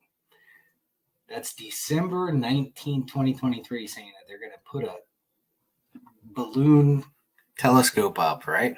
So, I mean, for those that don't know that's how they're putting these telescopes up, because every time we see these stupid telescopes, oh, look, they're floating and they're gliding along the surface, blah, blah, blah, whatever. Yeah, it's balloons, so. And also a lot of these, like they show you these spectacular pictures of fucking nebulas and all this other nonsense, right? That's not actually the visual. That's an artist's interpretation of data is what that is. Oh, they don't show an actual red video. readings, X-ray readings, and all that, and they transpose that into color. And then they come up with that shit. That's just paintings is all the fuck that is. It's not really there. These things like they say, oh, look, here's where a star is born and all this other, oh, shut the fuck up. Hey, this is just, you remember that artist that in the beginning of this journey we all were on, there was an artist for NASA that came out and spilled all the beans. You remember him, Matt, somebody? Oh, yeah. Yeah, he explained it perfect. Because it has to be. Because it has to be. It's Photoshop. Yeah, that was Simmons. Well, that's Robert Simmons. But there was another Robert guy. He was a Simmons. I know very. what you're talking about. Math Powerland, isn't it? Yeah, something like that. I'll have to look him up again and send it to you. But yeah, I've heard him talk. If everyone's in on it, why don't anyone ever come out and actually say the truth then? Oh, wait, they have. Well, I mean, that would, if you're making good money doing this shit and you knew that it was bullshit, would you want to put yourself out of work? Why would you want to put yourself out of work? Well, I did it, but right? Yeah. True though. Hey, there is a lot of people that have came out. Yeah, I don't know if you've seen most of them, but bro, like computer graphics artists, like people that paint, like Robert Simmons, maybe he did it on accident. Here's the biggest problem. It's called the NDA. Oh yeah, good point. Non-disclosure agreements. Right. Non-disclosure agreements. These people all have to sign non-disclosure agreements. Like if you know of a channel called Truth Stream Media, right? That's Melissa Melton and Aaron Dykes, who were formerly InfoWars reporters. That's right. They can't say Okay. nothing. They God damn. can't say jack shit because they had to sign NDAs. But Same thing here's with everybody that's ever been an InfoWars Alex Jones correspondent can never talk about any of the shit when they were working with Alex Jones. Can they Not just say, fine. "Hey, Alex, add it to the rest of your bills, man. You owe other people like $1 billion, so Don't just add matter. it He to could that." turn around and get his billions of dollars back off of you. See, Yeah, if you I was the know, one right? that signed that, now he's got the legal precedent to come for you. See, so it's a sticky bullshit thing. I mean, if you want to go work for NASA or some of these other agencies, I'm sure you have to sign non-disclosure agreements and a number of different contracts talking about you're not going to divulge secrets of the company. You're not going to do this, that, and the other. I mean, there's all kinds of shit they can add in that contract, and it's all about how much somebody's willing to put up with in order to have that position. So yeah, we're stuck with that dumb shit, you know. But hey, that's why I won't ever put myself in a position where I have to sign a non-disclosure agreement. I'd be like, well, wait a minute. You know, that means you must be into some fucking shady shit. And I don't want no part of that. Yeah, it's called a middle finger right there. Yeah. I don't want nothing to do with your shady bullshit. If you gotta hide it, no. Is away from us. Right. That's why we have very exact distances for the moon. We could use those things to, for instance, predict lunar eclipses, solar eclipses with the distances and calculating everything. So those are two things that come to mind that are pretty clear that we. Because before anybody put a fucking laser reflector up on the moon, nobody knew when there was going to be a lunar eclipse or a solar eclipse or none of that. Nobody knew any of that fucking shit at all until they put a laser reflector up onto the moon. Get the fuck out. Even though we were already bouncing it back off the moon, supposedly. Well, none of that would matter anyhow. Right. None of that would have anything to do with a fucking predicting an eclipse or anything else. You're not predicting shit. You're post-dicting. Okay? It's a cycle. It's a pattern that repeats itself. It's already been documented. You already know when they're coming up. The 2024 eclipse was predicted in a fucking 1920s almanac, for crying out loud. I mean, come on.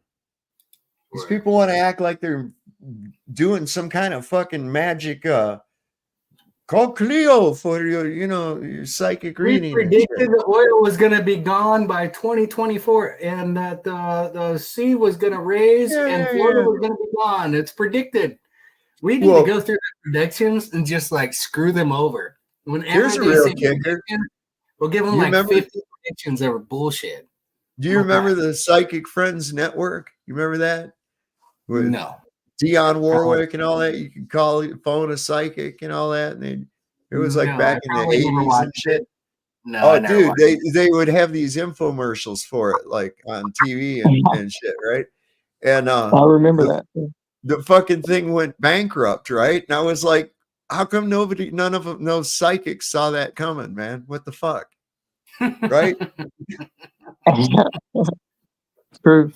I never believed in that crap. No. Psychics. None of them psychics saw their bankruptcy coming. Oh well. Some of these bitches had on heavy jewelry and like a crystal ball next to them and shit. Yeah. Called Cleo, right? That Jamaican woman or whatever. She was Haitian. She's sitting here eating some cat McNuggets and telling people's futures. Damn it, man. It's hilarious. So I look forward to doing as Marcus said and challenging them on some of the things they presented. Thank you very much for that opening as well. I want to say, as I mentioned, huge thank you to our speakers. They are professionals. They have done a tremendous job. I want to encourage you folks, check out their links in the description box. Be aware that their links are in the description box right now. What are you waiting for? But we're going to continue on with the debate. Thank you very much, gentlemen. The floor is yours for open dialogue. Can I make a couple of points about what Darryl has just said? He referred to the Chinese pictures What that actually showed was NASA's Lunar Reconnaissance Orbiter photograph of the Chinese landers. It wasn't the Chinese photographing the Apollo landers, because they've never done that. All China have ever said was, we have seen on the moon traces of Apollo. They didn't say what they saw. Bullcrap too. Never That's shown fine. a photograph of any of the Apollo landers allegedly on the lunar surface, because they're not there. But they don't want to upset America, so they will go along with the story. China are doing some very interesting activity on the lunar surface because they've landed there. They're not being helped by America, but they have never said they have seen Apollo landers on the lunar surface, nor have India, nor have Japan, nor have Israel. All of those nations have sent unmanned craft to the lunar surface. And as for the laser reflectors, well, forget it. You don't need a laser reflector to bounce a laser off the lunar surface. It was done by the Massachusetts Institute of Technology in 1962. Actually, before that, in Project Diana in World War II. Yeah, they were bouncing radio signals off the moon because it was secure. This is actually kind of funny. Watch Flatzoid when he says we sent different shit to the moon. Watch Flatzoid's face. On the lunar surface. Nor have India, nor have Japan, nor have Israel. All of those nations have sent unmanned craft to the lunar surface. And as for the laser reflectors, well, forget it. You don't need a laser reflector to bounce a laser off the lunar surface. It was done by the Massachusetts Institute of Technology in 1962. Actually, before that, in Project Diana in World War II. Yeah, they were bouncing radio signals off the moon because it was a secure means of communication. So who knows why it was called Project Diana? Well, Ashtaroth, right? That's the god. That's the Artemis, Mary, Diana. Diana. The moon goddess. The moon goddess is Diana. Yeah. Artemis, and Artemis was Apollo's sister. Yeah. Apollo is Apollyon. Man, all this shit I'm starting to find out, man. A lot of this NASA shit, it's like Greek mythology. Deep, and the politics too. It's deeply rooted in like this Golden Dawn fucking Baphomet bullshit, man, for real. I've been doing a deep dive into like the Golden Dawn, Aleister Crowley, the OTO, Wonder Woman influence into the music industry, and then I'm looking at the symbology and the shit that's being put forth as rhetoric as from the globe, and especially primarily NASA, and I'm like, whoa, this shit is really highly connected. It is really highly connected, even up to and including, I believe, like the ritualistic sex magic. This is why when they show the rockets, a lot of times they show the rocket take off, they'll make the camera so that the rocket will do this, you know, like a thrusting motion. There's always some kind of drawing their tracks around on the moon to look like a dick and balls, you know. Right. Yeah. Right. I hear you, man. Do you think it's religion or philosophy that they look into, like name things? Both. Gotcha. Both. Yeah, absolutely. Yeah, I've been looking into some of this shit, and man, it's a really, really deep subject. It really is. I've barely even scratched into the surface of it, and but I'm seeing these commonalities. You know, even in the shit with this P Diddy and everything. I mean, that's in that same fucking wheelhouse. It's in that same wheelhouse. All of them are, or at least a great majority of them are Crowleyists with this doest thou wilt be the whole of the law, and you know, these Diddy parties, these freak offs, I think were fucking orgies of sex magic. I really do. And that's why they found out that under this Jay-Z and oh, sorry, go ahead. No, go ahead. I was going to say just Jay-Z. Like he was wearing that shirt and all of that. Do with that. But Jay-Z's right up there with that Abramovich broad, man. Yeah. Yeah, man. They found tunnels and shit leading from Diddy's place. The one I don't know which one, but somehow they're saying that there were tunnels that led from his house to the Playboy Mansion. And just to say this, you were on a good point, Sav, is if you look into your research a little more, that way back when the Greeks and a little bit before that, you know, that was the time that, I mean, the most open, like Rome or whoever, whatever, they had a big fucking sex fest all the time.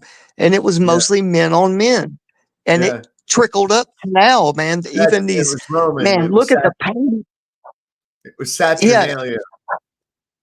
Okay. The Okay. 12 days of Christmas.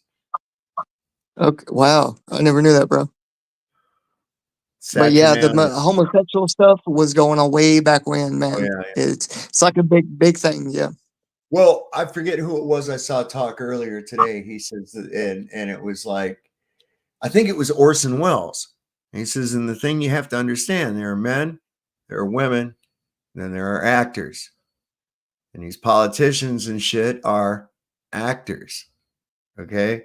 It's just like in Hollywood. And he was really dropping some fucking hints. I'll see if I can find it before we sign off here tonight. But it was, or at least at the very least, show it on the next show. Anyway, we'll go along with this a little bit more. So just because there's allegedly a lunar laser reflector on the lunar surface doesn't mean that anybody put it there. The Soviets launched unmanned craft in 1970, which had laser reflectors on them as well, made by the French, as it happened. So laser reflectors are not any example of men landing on the lunar surface. I'm sorry about that, but you need to check the records to show that MIT did it 7 years before Apollo and did it successfully. You could bounce a laser off the moon. Not rocket science. Sorry. Okay, that's funny. To quickly respond to that, the first thing you said about Actually, let me respond to that since they actually directed it at me. So the first thing, if I was mistaken about China, then that's my mistake. As far as the reflectors, how does anything you said disprove that scientists are sending light beams to the reflectors that the astronauts left there? I don't hear where that disproves that in any way. No, what I'm saying is that you don't need a reflector to bounce a laser off the lunar surface. That's all. No, but you get that's not what that wasn't my point though. The point was that the Darryl's not getting the point that you saying that there's a reflector up there. Well, that's just a story, because your proof that the reflector's there is bouncing a laser, which was done before the supposed reflector was ever left there. So you never got hit. Not a point. That's not any proof of anything. That's what he's not understanding. See, he's an expert at reversal. That's what his shit is. I was watching him. I wouldn't say he's an expert at it, but that's his tactic, is reversal. Oops. reflectors on the moon, and people have been using those specific reflectors to reflect lasers back. Nothing you said has addressed that. So it's similar to if I was to tell you, I went to the store in my car, and you tell me, you know what, you don't have to go to the store in the car because I went in a truck. That doesn't change the fact that I went to the store in my car. So what I want you to do is actually address the fact that astronauts left solar reflectors there. And is that Duffy's goofy ass at the bottom? Those reflectors, so we know they're there. No, they actually left it there. Who is that guy? He looks like Duffy. A laser at the moon is going to go to. No, that's the moderator. That's James. Oh, I see. Coon. Okay. Coon. Wow, that's an interesting name too. Yeah. Pressure in place, and when you shine it at the reflector, it's going to reflect back differently because, as I said, it's designed in such a way that if you shoot a beam at it, it'll shoot directly back. So the strength of the beam you receive back from a reflector will be different from just off the lunar surface and things like that. So nothing you said has addressed that. But yes, they can do it in other ways. But yes, they just don't get it, do they? With the reflectors that the Apollo astronauts left on the moon. Okay. Now, there's no way they don't get it. What diameter is a laser beam when it reaches the moon? I haven't looked at the actual diameter. It's wider though. Yes, 2 kilometers. So if that laser reflects, that's sweet. He knew the size, man. He's done his research, man. Is about half a square meter, which it is, which I've seen the pictures of it. The percentage of light being received by that reflector is so tiny that to then be reflected back to Earth when the laser beam is a diameter of about 20 kilometers, the percentage of light being received on Earth, it takes the best part of 8 hours for a receiver on Earth to receive sufficient light, photons of light from the moon to record any signal at all. It's not like shining a laser at a mirror and getting an immediate reflection back. That's not the way it works. Not on the moon. Saying things there, but do you have any evidence for the things that you've just said? Oh, there's plenty of evidence. Could you present that? Because you are just kind of saying things, and no. I can find the evidence. It would just take a little while to find it. I'm just quoting what scientists have confirmed many times, that a laser beam fired from Earth has a diameter the best part of 2 kilometers by the time it reaches the lunar surface. Well, that's also the thing. Because they've done this since World War II, okay, that means they still get receiving back.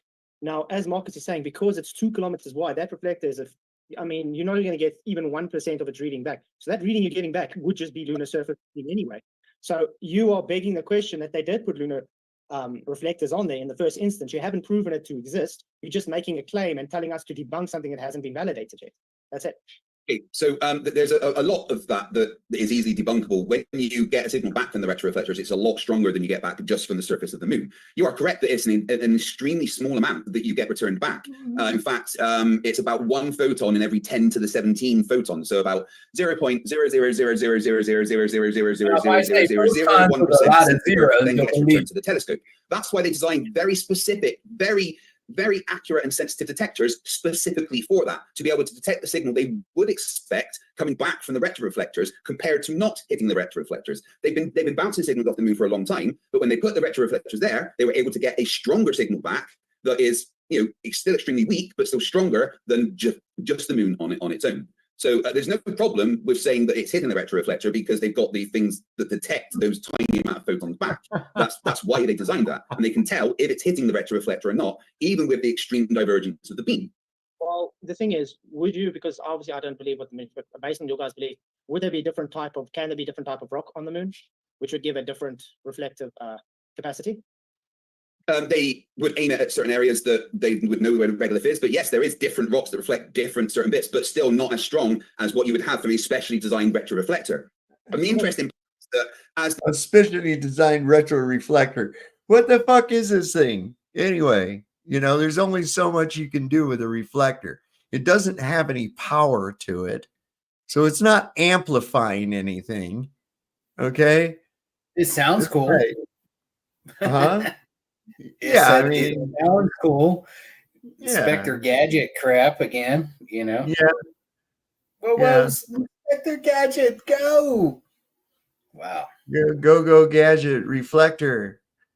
the time's gone on, the signal that you get back from the retroreflector has actually got weaker because it's got destroyed by solar radiation and things like that, as they were expecting over time. But they can still say, well, based on the degradation, this is the signal that we expect to get back, and it is that signal compared to anything else that is naturally occurring on the moon. Be the rock that's giving that reflective property and not the reflector. Well, there isn't a rock that's as reflective as the retroreflectors. They were designed to be exponentially more reflective than anything that naturally occurs on the moon. And it was in a location that was actually relatively, level and, with just kind of regolith and stuff around it on purpose. So they were able to determine if they were hitting the retroreflectors or not. They were specially designed to something. Would it not be covered in lunar dust by now? What? He just made a claim, right? He just said that they were specially designed so they would be more reflective than the lunar rocks surface. that are lunar surface. So prove your claim. That's what I would have said. Prove your claim. So these were all right. You just made a claim. Prove it. Prove it. Wait. Oh my God. Here comes Brenda. Brenda's here to defend. Oh no, I gotta go. Yeah. Here she is. Here she is. Oh my God. Thanks anyway. No, go away. Brenda, no. Fuck you. That's one of the things that's making it degrade. I mean, regolith is very sticky, but there isn't an atmosphere to move the regolith around. So there's not like wind that's blowing the regolith onto the retroreflector. So there's going to be very little of the moon's surface that has then gone onto the retroreflectors. The degradation would more likely be from solar radiation and things like that than actual regolith getting onto it, because there's nothing there to lift the regolith onto it. What about when they blasted off on that fucking Lunar rover back to go up there and meet up with that capsule that was going faster than a bullet? Didn't that throw some dust up there? What happened to that shit? Didn't come back down? No? All right, then. Rooster tail. Rooster tail, man. It was a rooster tail. What about your fucking rooster tail, you asshole? Okay. Anyway, I failed to see where you've actually shown reflectors there. You're just making assumptions and then claiming validity based on that assumption. Like I said, it could be different rocks. It could be just it's the amount is so small that even that percentage based on that large target degradation will be there. And like I said, there is lunar dust that does move on the Earth because there is a Can I say small amount something? of atmosphere on the moon's surface.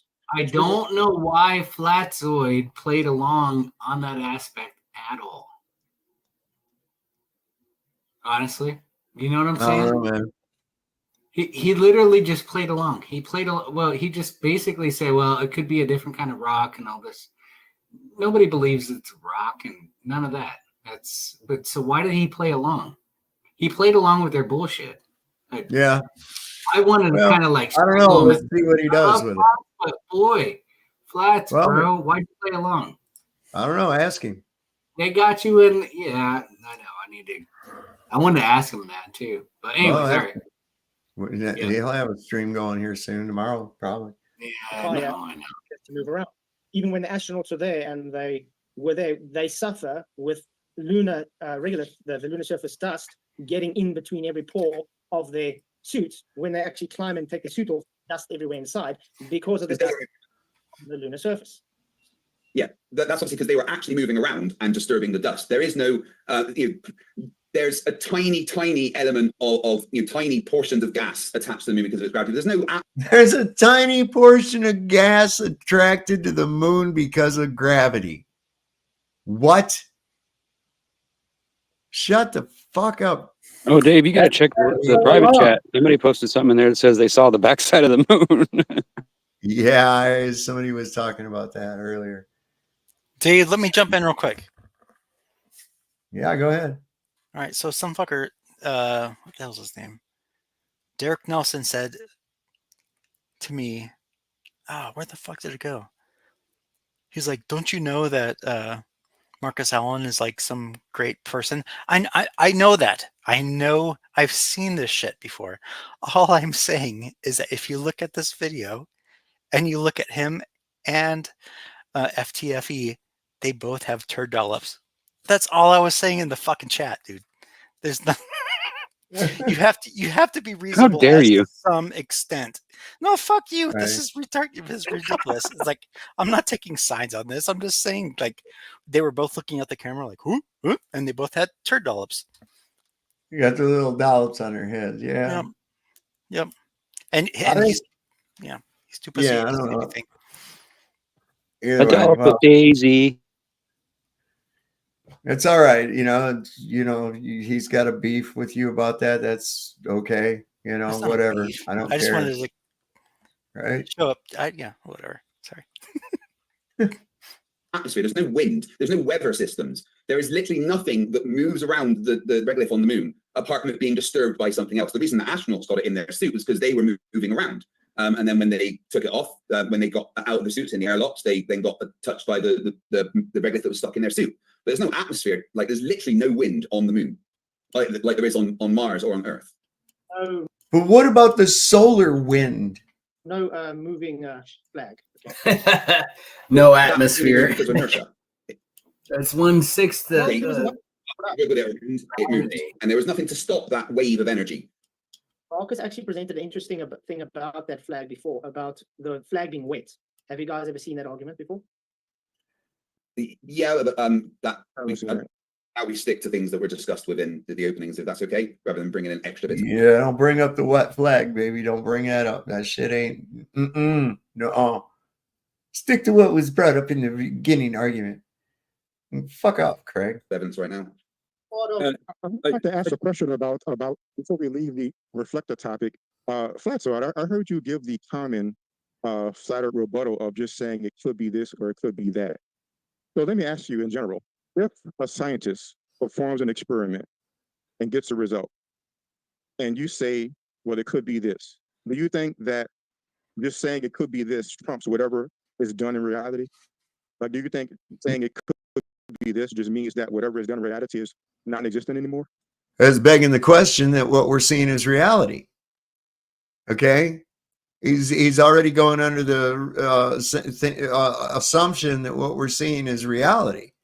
Okay? We don't know what we're seeing as reality. In fact, the most evidence points to the fact that it's not. So see, this is a cleverly crafted way of asking this, but you're already going by that presupposition. So Darryl, I want to know a question, bro. I got a 17-inch turd that I just let out in the toilet there, and I need to know the exact amount that I need to wipe with. Right. Now, I'm not even asking if my toilet paper is going to fold or not. You just let me know how many pieces of toilet paper I'm going to need, because I need the exact. That's also going to depend on the viscosity factor of the fecal matter. So is it public toilet or is it a septic? I mean, let me know. Come on, Darryl. Yeah. Let me know. I think it's 1 ply per inch. Like that's normal. 1 ply per inch. Yeah. There you go. Okay. One ply per inch. There it was. You guys got it right. One square. One ply is 1 square, right? So one square per inch of my butthole. Well, wait a second. Is 1 square of 2 ply actually 2 squares? I mean, it might take that much to if you have diarrhea. Yeah. I'm just trying to put out the stupidity of his questions. It makes no sense. There's no reason to ask it. That's the reason I'm actually bringing this up. There's no reason to even bring it up. These are the dumbest questions ever, and it would prove nothing upon nothing upon nothing. That's it. So, all right. Well, let's see how Flatzoid responds to this. Yeah, again. The hypothesis for the experiment, and then we'll look at it that way to see if it is anyway scientific. I've already said scientists have sent lasers to the moon and got reflections back. So the problem, mostly thing you guys have is pseudoscience, and you're trying to claim it as science. Now, when you're claiming reflectors, that's just a claim. You haven't backed that claim up with anything other than circular reasoning. That's not scientific. Science is not based on circular reasoning. It's based on cause and effect. Let's back up. What I'm saying is, I've seen scientists demonstrate sending a laser to the moon and getting a signal back and showing the signal on their equipment that matches, because they don't just send like random signals. They send signals that have a certain cadence to it, so that when they receive it back, they know it's their signal, right? And they know what the reflector is doing. They know the strength is going to be. So what I'm asking you is, given that scientists have done this thing and shown their results, do you think just saying it could be a reflective rock, do you think that just wipes away anything? Yes, because the thing is, first of all, it's not science, so it doesn't matter if a scientist did it. Janitor can do it and get the same results. The point is, it's more plausible that it's a type of rock that gives reflective surfaces than it is for a reflector that goes there. Remember, you guys haven't even shown it true that they have been on the moon to put those reflectors down. You're just making a claim and expecting people to adapt to that claim because of it. Did you see Darryl's face when he said, first off, that's not science, which is true. Yeah. It's not. There's nothing about astronomy is science. Nothing. It's observational bullshit, okay? It's not science.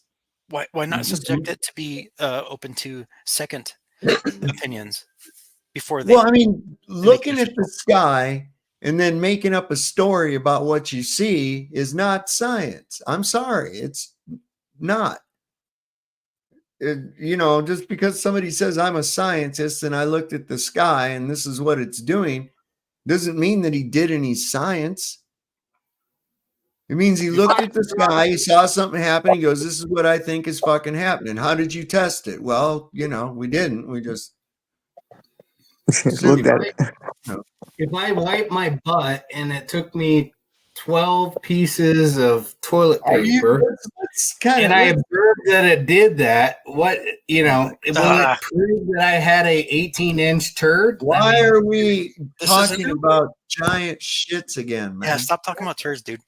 Hey, man, because this is literally how stupid shit that this, like, he is bringing up. That's the point. It's like, it's the dumbest crap. It's an observation. It proves nothing. If you go and take a dump, who cares how many wipes it took you to do it? Like, wipe your butt. That's an observation. All right. Well, I was just gonna say, we can kind of like not be so fixated on bowel movements. We can use other examples. Shit, on my other screen, I am working on a LiDAR project, and I'm trying to line up stuff so that it makes alignment to roads and property lines. I'm going to take this and I'm going to say to someone else, can you please look at this and make sure that I didn't screw it up? It has nothing to do with the turd. But I'm just saying that, like, what I'm doing now, I'm going to have someone else verify it tomorrow. Right. Okay. Well, all right then. Hey, do y'all notice too, man, how people will say, you ask them a question, they're like, well, science says, well, scientists say, it's like, brother, what scientist? Can you name somebody? Like, no, they're just, they're making trying to make us think as if what they're saying is valid and true. It's like, man, they will shove it down your throat. Crazy. 4 out of 5 dentists recommend Dentyne. Which ones? What the fuck? Who's the 5th one that didn't agree? That's what I want to know. And why? Let's string them up. Really, how it works. No, I feel like I'm done with that topic. We went to the moon, and again, there is no moon on the moon surface that gives the reflective properties that the retroreflectors do, according to all of science. And also, it is science because they made a prediction and tested. According to all of science? What? Listen to what he just said. All of them. Science because they made a prediction. So as long as this is what I've noticed about. Let me tell you something. This is what I've noticed about Craig. Is he just says a lot of shit. He knows all. If you really listen to what he's saying, it ain't make any sense. Says, listen to this, because of all of science. This is how you go with it. So we're just going by the consensus of what the fuck a whole bunch of other people I think that they think. This is basically what he's saying. This thing and showing the results. Do you think just saying it could be a reflective rock, do you think that just wipes away anything? Yes, because the thing is that first of all, it's not science, so it doesn't matter if a scientist did it. Janitor can do it and get the same results. The point is, it's more plausible that it's a type of rock that gives reflective surfaces than it is for a reflector that goes there. Remember, you guys haven't even shown it true that they have been on the moon to put those reflectors down. You're just making a claim and expecting people to adapt to that claim because of it. That's not really how it works. No, I feel like I'm done with that topic. We went to the moon, and again, there is no moon on the moon surface that gives the reflective properties that the retroreflectors do, according to all of science. According to all of science. What the fuck are you talking about? Properties that the retroreflectors do, according to all of science. Like that's some kind of a qualifier. All of science. All of science. 4 out of 5 doctors agree. What the fuck does that mean? Experts have found. Top scientist says. Let's have you been to the guy?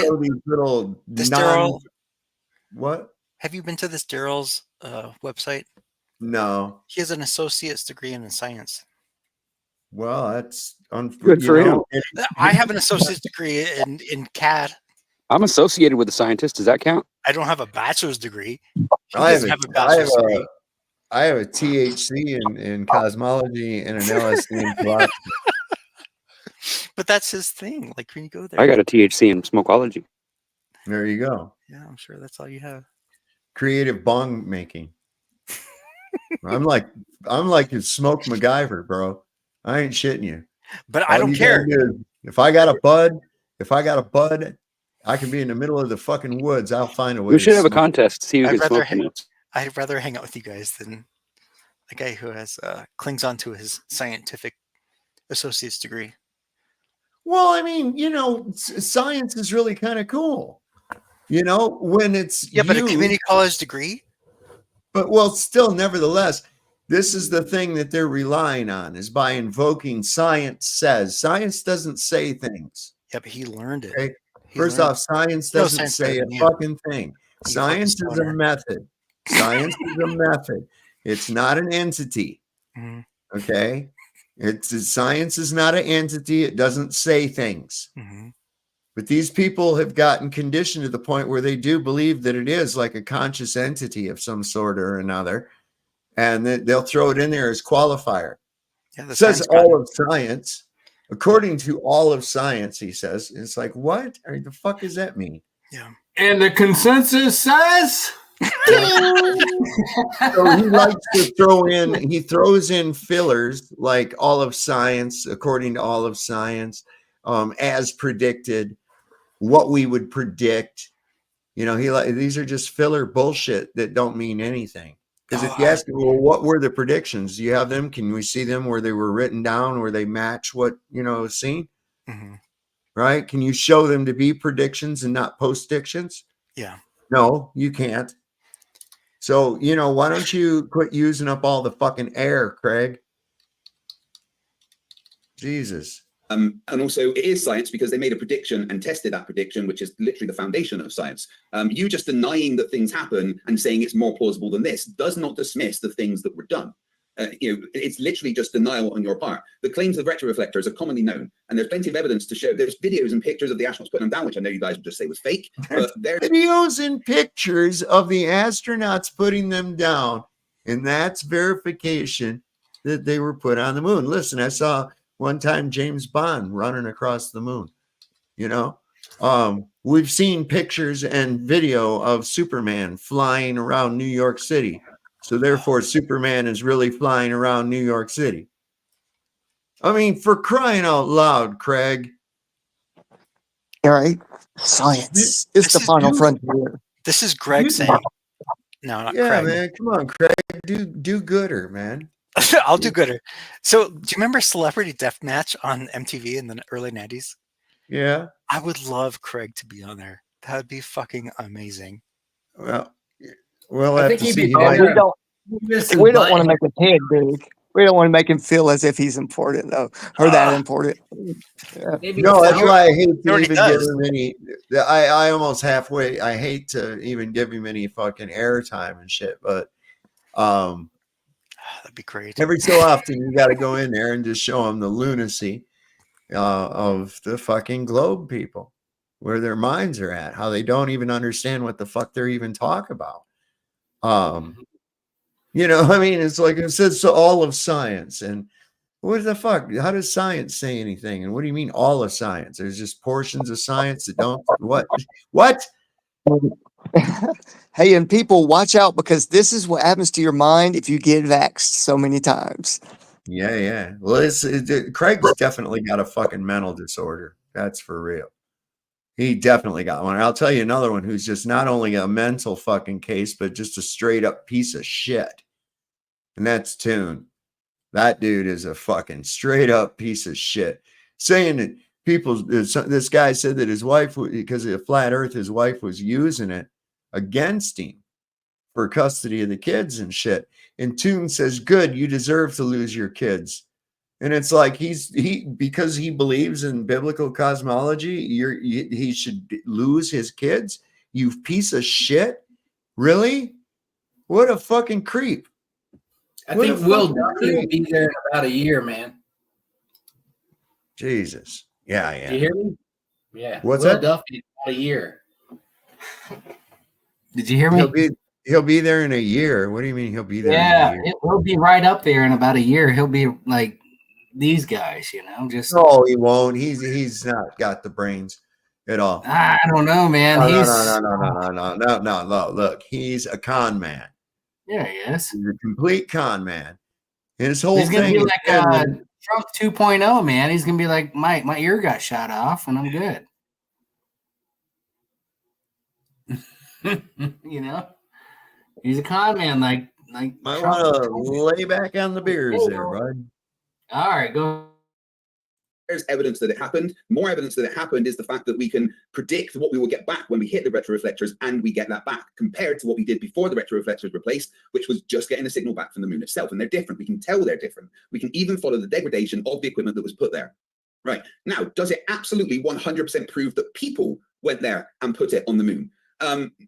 Well, apart from the videos and pictures, I guess not. It could have been robotic drones that went and put a retroreflector on the moon. But the question of whether there is a retroreflector or not on the moon is a fact, according to the testing of predictions of what would happen if you fired a laser at it and got it back. But, you know, There he is with the predictions. Here's one, you fucking turd-headed bitch. How about you get one of these super duper fucking telescopes and zoom in on that motherfucker and let's see a picture of it? Huh? Huh? It should be easy to find. You're shooting fucking lasers at it all the time, right? Oh my god! I've jumped on your show before, and I've read the National Geographic from like 1962 or 63. Oh, the one with titties in it. Yeah, and they said that before anything was planted on the moon, they fucking shot shit at the moon, lasers at the moon, and caught reflection from the moon. It exploded. God, calm down, dude. I know, right? What is with the fucking people tonight, man? This is like, do you remember Richard Bay from the 90s? He would always have like stupid sound bites and stuff. That's what it reminds me of. But yeah, like I've been on the show before. I've read the 62 National Geographic. Turd-headed bitch. Yeah, I'm sorry. Nothing was put on the moon yet. No. MIT shot. Oh yeah, but he's saying they can tell by the increase or the change in the amount that's coming back that it's actually that, and it's like, no, you can't. Of course, he could. You know, I mean, what's your tolerance range too? Mm-hmm. You know, not to mention you're shooting through all that medium between here and the moon, which has all kinds of fucking shit in it. And hey, here's another thing too. How are you hitting that motherfucker? Are you accounting for the refraction from the atmosphere? Right. And the movement of the moon, you know? Yeah. Make it even harder. Yeah. That's like they're trying to say they shot a radar at the moon or at the sun. They can tell how far away it is by shooting radar at the moon.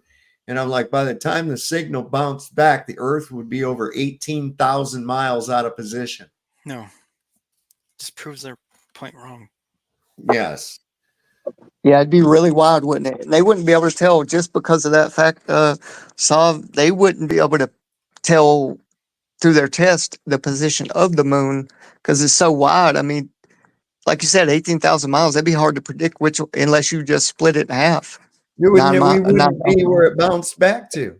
Mm-hmm. The Earth wouldn't even be where it bounced back to.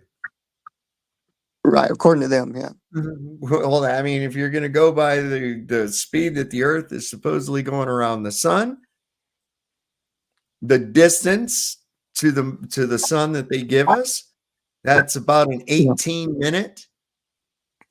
Let's see, 8.5 minutes, 8.5. That's what, 16, 17 minutes, right?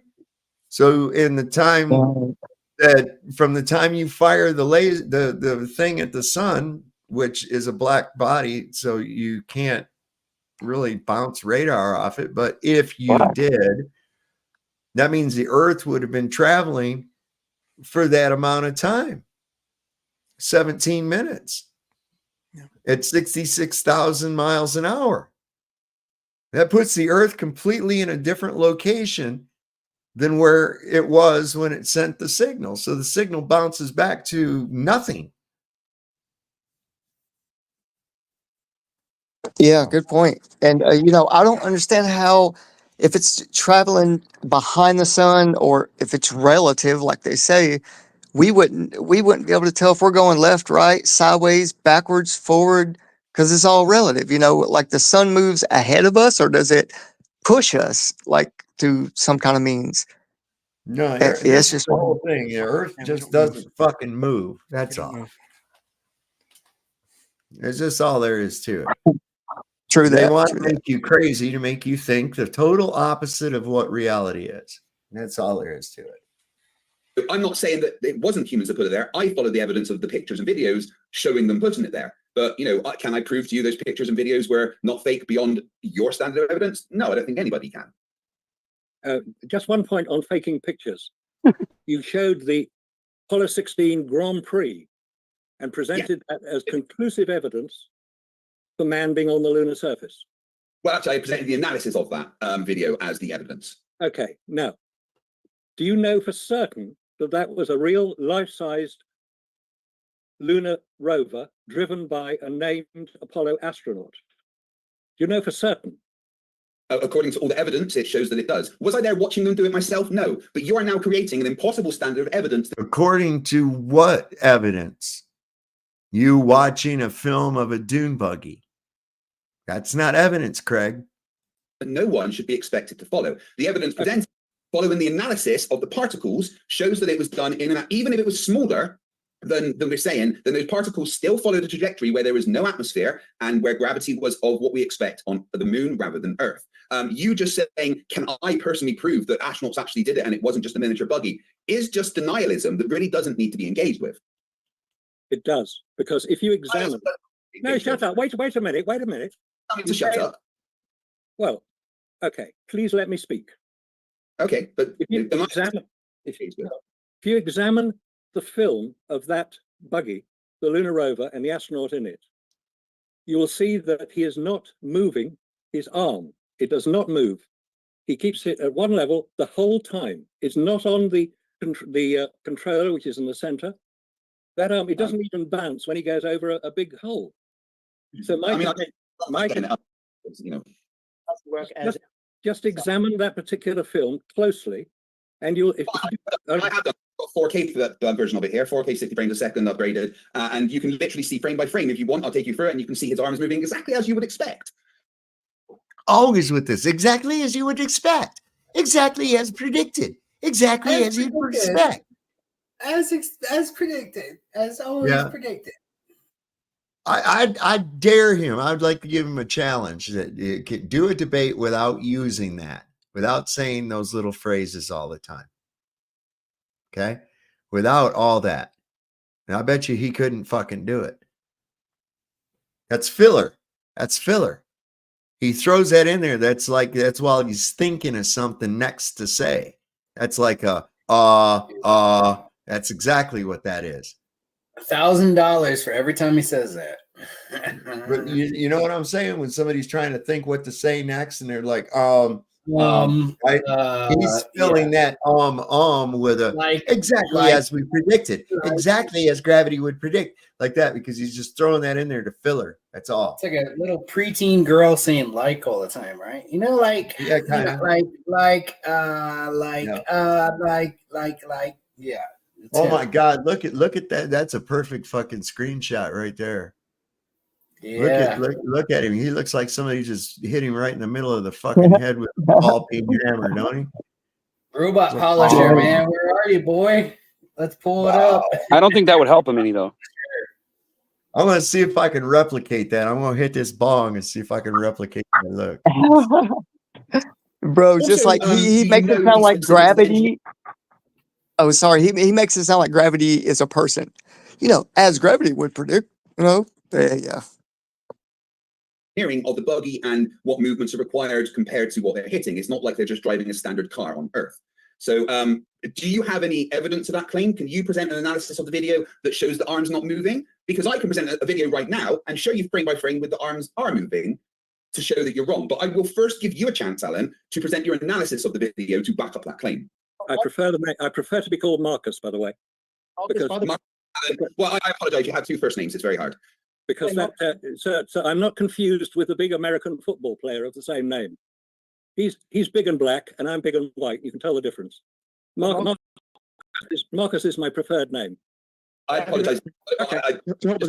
Marcus, it was Darryl looked up on that one. Did you notice that? Marcus, can I ask you a question? Because you've demonstrated to fight the flat earth that your standard of evidence is out there. So would you describe to us what it was like when you went to space and personally verified that no equipment could last out there in the temperature of the sunlight? What did you do? How did you personally verify? What was the process of going in space and Where did doing you that and knowing go, for sure? motherfucker? Damn, I'd sorry throw the about that. exact same. I'd throw the same thing right back at him. Yeah. I would. I'd throw the same thing right back at him. Where's your fucking thing at? You know, when did you go to space? Right? Were you part of that 1994 movie that came out about space? If you don't know, go ahead and Google what space movie came out in 1994. You'll be quite surprised. Anyway. No, come on, bitch. Personally, that material can't last out there with a human in it. So I haven't said that material can't last. I'm saying that humans have a real problem lasting in space, not equipment. Yeah, exactly. Yeah, so, exactly. So, Father, that's what I was speaking. So, how did you personally? So you must have personally went out in space and in equipment and known that humans couldn't last out there. Would you describe what was the process? How did you personally verify and know yourself that humans can't do that? How did you know that for sure? Would you go? So let's hear that. All right. You've heard of Mount Everest, obviously, the highest mountain allegedly on planet Earth. Yes. 29,000 and a few feet. Humans cannot survive on the top of Mount Everest without protection. Above 26,000 feet, it's called the death zone for obvious reasons. People die. Then that's less than 5 miles above sea level. So humans at that level, 5 miles above the lunar surface, need protection to survive, not from the lack of oxygen, but from the reduced pressure forcing the oxygen into the lungs. It's a reasonable. This is what I'm noticing. Say again? This is what I'm noticing. You said that's reasonable. This is what I'm noticing. Flat to Flat Earth presented a video showing that given our understanding, we can calculate how fast things fall in the gravitational field. We can look at the particles and see that they're falling in such a way that there's no atmosphere, that the gravity is lighter. You say, wait a minute. He interrupted him answering his first question and went to a completely different question. What the fuck is that? Moderator? Yeah, that's not enough. Or can you be absolutely sure? But yet, you just gave us similar evidence. You didn't tell me you went into outer space in a capsule and you died. You said, okay, I'm going to give you something relevant that's related. You can't survive on the top of a mountain. Hey, Flatzoid, so how you doing, can't buddy? survive in space. That's reasonable. That's what you just told me. So that tells me that your reasoning is either flawed or dishonest. That you would present Flat Earth with a standard of evidence that you're not holding yourself to. If he needs to know for certain that there's a named astronaut in that rover, it is not enough for him to calculate the fall of gravity and to see that there's no air there. It's not enough for you to just talk about Mount Everest. That's not space. But what is it going to be? Are you going to hold yourself? You just asked him. He said that humans have a hard time existing in space. And you said, can you prove that? And in the middle of him proving that, this dumbass comes in with another thing about back to the fucking Lunar Rover again. See, this guy should be barred from being able to debate. Yeah. Hey, and also, if you think about it, the top of Mount Everest, he's bringing that up for a very specific reason, and it's a very intelligent answer because the moon is 10 times higher than that. Right about Well, it's 10 not times just higher. the height. The pressure on the moon is said to be 10 to the negative 11 torr. What? Yeah, boy, that's crazy. Okay, so yeah, I mean, what the fuck? We're still dealing in PSI when we're talking about Everest, and it's a bitch. Okay, and you don't have the pressure that allows you to be able to breathe. It's not there anymore. And then you die from what's called hypoxia. Dumbasses. To the standard of evidence that you want to hold Flat Earth to? Or are you going to be reasonable with him as well and accept that he looked at that dust? That dust is falling at 1/6 the gravity of Earth. It's falling in a way that there's no atmosphere, and thus he knows that astronauts were there. And it's the two choices you have: either be dishonest or actually engage with Flat Earth's evidence, just like you wanted me to engage with you about my work. This is easy to solve. All they did was slow down the film. They just slowed down the footage. They didn't have That's all to they had slow to it do. down. They record it fast and then play it at regular speed. There you go. There you go. Yep. which was that you can look and see the arms weren't moving because I've got it ready and I can show frame by frame how his arms exactly moved as he went over certain bumps, which I'll do in 1 second. I just want to say quickly, for the sake of Flatzoid, I think he's got a problem with his audio and has had to temporarily leave. So just bear with Flatzoid, and I'm sure he will be back because engaging with him about science is endlessly entertaining. But James, be okay if I quickly presented a video? Oh, James isn't there, so I'm just gonna do it anyway. Wait. Hey guys, we're in charge of the channel right now. No, he's back. It's okay. Ready. James. 5 seconds. He's a spaz. Craig is a fucking spaz. This is like this motherfucker, like he drank like 200 cups of coffee or some shit. He's a total spaz. Fight the flat Earth On the was the king of Adderall. modern day debate. I witnessed it. Yeah. Thank you for your patience. I had to plug in my laptop, but we're ready for you. And Flatzoid is back. I hope it's working now. Okay. Yeah, we can hear you now, Flatzoid. I was trying to talk this whole time and I realized, why is everybody ever talking to me? It's like, oh, I can't see, nothing's happening. Are you able, fight the flat Earth to do a screen share here in Zoom, and that way it'll get. That's fine. That makes it easier for you. Absolutely. Screen But the point I wanted to bring up while he's doing that quickly, Marcus, the thing is, look how that video is showing. It doesn't rebut anything we brought up of how the cameras were able to work on the lunar surface to take that video. We'll get to all of that, yeah. But the fact that it exists shows that the cameras could work. So there's that. Right. Anyway, so I want you to pay close attention to his arm. Am I sharing the screen, James? Is that okay? Yeah. Right. I just got it so everyone can see up on my side as well. Right. If you pay attention to his arm that is closer to us, and as I skip it frame by frame, which it's not doing because for some reason. All right. You can see as he goes over a bump here, his arm reacts and goes up and then down as you would expect. And I'll go back a bit because it skipped. As you would expect and predict. Over that bump, you can see that his arm changes position relative to the one behind it. Let me get back. So at this point, it's really quite low relative to the arm the other side of it. But as he goes over a bump here, the arm corrects the steering just there as you expect. And it goes up and gets closer to the other one. And his whole body shifts with the steering, which he then moves to the left slightly to correct. Whole body shift? Straight line and even hitting bumps, and you can see the arms doing the slight corrections that you would expect with the extreme suspension. Did you see his whole body shift? Because I surely didn't. I had another one point prepared. So do it again. Oh my God! Based on that body shift, wouldn't it be possible that they just have a controller for that arm that's stuck to the steering wheel? Because it's like a remote control car with the hands just stuck to it. As it turns, the hands have to obviously go with it. Isn't that possible? Whole body shift. Anything is possible, but you have evidence. Because the point is, you haven't shown how the cameras can work on the lunar surface to take this footage in the first place. We can show you that technology was existent in those years, and thus this could just be a miniature scale model, as Marcus said. How much that you could see his glove, especially in this frame. I'm just trying to debunk Marcus here. Especially here, as he goes over these bumps, you can see his gloves reflecting, and you can see how much he corrects the steering with his arms there, and they change position. So the claim of he doesn't move his arms is incorrect. He does. It's very little, but that's because there's suspension there designed to make the steering a lot easier. Oh my God! Now it's specially designed steering too. Holy fucking God, Craig! Everything's specially designed. It was a goddamn Jeep chassis, for crying out loud, with a lawn chair stuck on it. What the fuck? And an umbrella. All right. Like it was going to rain on the moon. He brought an umbrella. That little dumb shit thing you saw right there was a miniature, bro. That was a fucking miniature little remote controlled dune buggies. What you're looking at right there. That wasn't even real. These people will believe anything. Darryl Barry, is that his last name? I don't see what you're claiming there. Is it closer?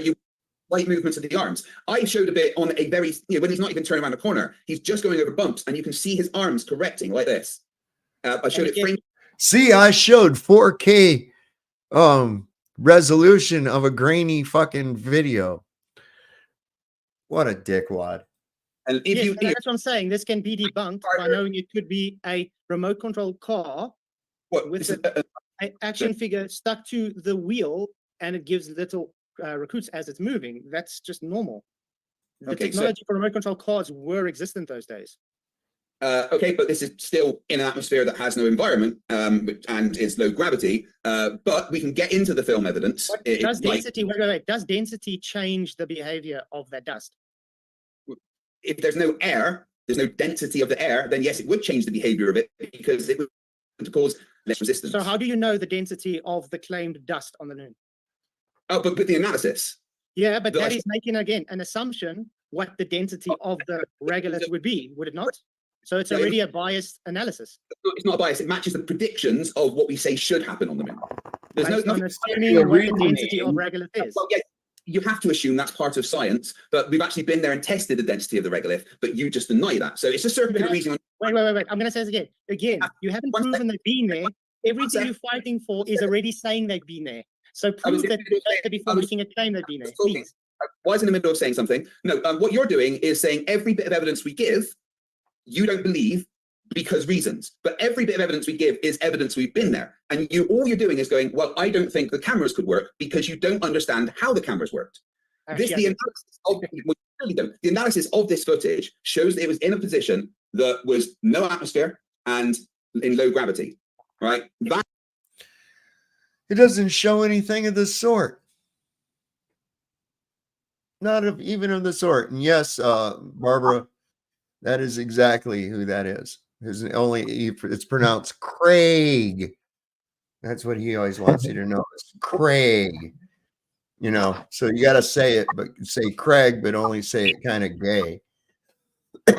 And then you got it. Brother, you know, did you notice he was answering every question again with it's science? It's just science. You know, we made all these hypotheses and guesses, and you know, it worked out in what science would predict. You know, and then he said, "What is after that?" Damn, he said, "Oh, you don't even know how cameras work." You know, and he said because. You know what I'm saying? Making assumptions and stuff. And then the guy said, he doesn't know because, or he dismisses their evidence because reasons. It's like, bro, what are those? Are you even listening? I mean, damn, name the reasons, you know? Yeah. That is fact, right? But we can get cameras worked. That's absolutely I want fine. to get it back to Marcus, but before we do that, I just want to make a logical statement here. What's more logical? You're claiming things that violate how the camera would work in a vacuum with the film and everything is just magically working against logical deduction that they could have done this miniature in a studio with the correct density dirt and fooled you all. No, because it still shows gravity that happens on Earth and with no resistance at any of the dirt. But you not understanding how cameras work on the moon is something we can get into. That's absolutely fine. Now I've got my research in front of me here. The basic answer is that they were shielded. It's simple. How did they get through the Van Allen belts? Well, number one, they took very little time going through the Van Allen belts. They, on purpose, chose the path that took the least time through the Van Allen belts and went through the weakest part. And they were inside a spaceship that was lined against the protection with the film inside something which was also with protection. So very limited exposure, no problem. They were designed and made sure, thanks to that protection, that they could get through. They didn't spend hours and hours and days in the Van Allen belts in the extremely strong parts. They spent a little time in it in the weak parts.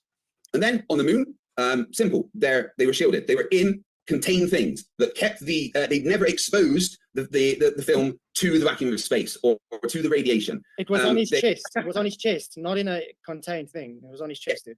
Yeah, but the actual camera was designed for it to be contained. The whole camera system was contained. Do you know how to change film on a film camera? It wasn't a normal, it was box standard. Wait. Do you know how to change film on a film camera, FTF? Can I finish speaking before? Listen, this guy's trying to make like we got some kind of special sci-fi fucking cameras and shit. Right? 1969. They got these special fucking cameras. Completely protected. What are they lined with lead? Keep the radiation. Yeah, I was about to say that. What the fuck? Yeah, are they radiation proof? Right. Right. And didn't you notice the guy said he claimed that they studied it for days and days and hours when that day would be suitable for the weakest part of the Van Allen belts. Okay, buddy. Good story. He just makes shit up. Before you interrupt, that's my one thing. It wasn't just a standard, normal bog standard Hasselblad camera strapped to them. It was one designed to be used in that environment. To change the film, they had a system specifically, it was just cartridge insert. That was it. It wasn't just the normal film that you had to expose and then put in. You are just making a straw man of the equipment that was used on the moon. If you can't understand the equipment was actually used on the moon, then that's not our fault. But it was designed specifically for ease of use and to be protected against the environment that they went to. They didn't just give them a standard Hasselblad camera. Off you go, boys, do your best. Actually, they did. I've handled a replica of a Lunar camera. I've appeared on television demonstrating it. I've used professionally a genuine Hasselblad camera. Film is changed on film magazines. You can take a film magazine off the back of the Hasselblad anytime you like, as long as you put the dark slide in to protect the film. The cameras allegedly used on the moon had no more protection than they were painted aluminium instead of silver, and they had the black leatherette covering removed. Otherwise, it would outgas. That's what Hasselblad said. We took it off because it was outgassing space. So they knew about outgassing. There was no vacuum protection. There was no vacuum protection on the Hasselblad camera used on the lunar surface. If there was, you would see it. There was neither any protection on the Mara 16mm film cameras used on the lunar surface. You're just saying, I can prove you wrong with actual evidence if you like. That would be great because he actually held a replica. And Gary Fong as well, who is a professional Hasselblad photographer, says exactly the same as what Marcus just said, which can affirm what he said.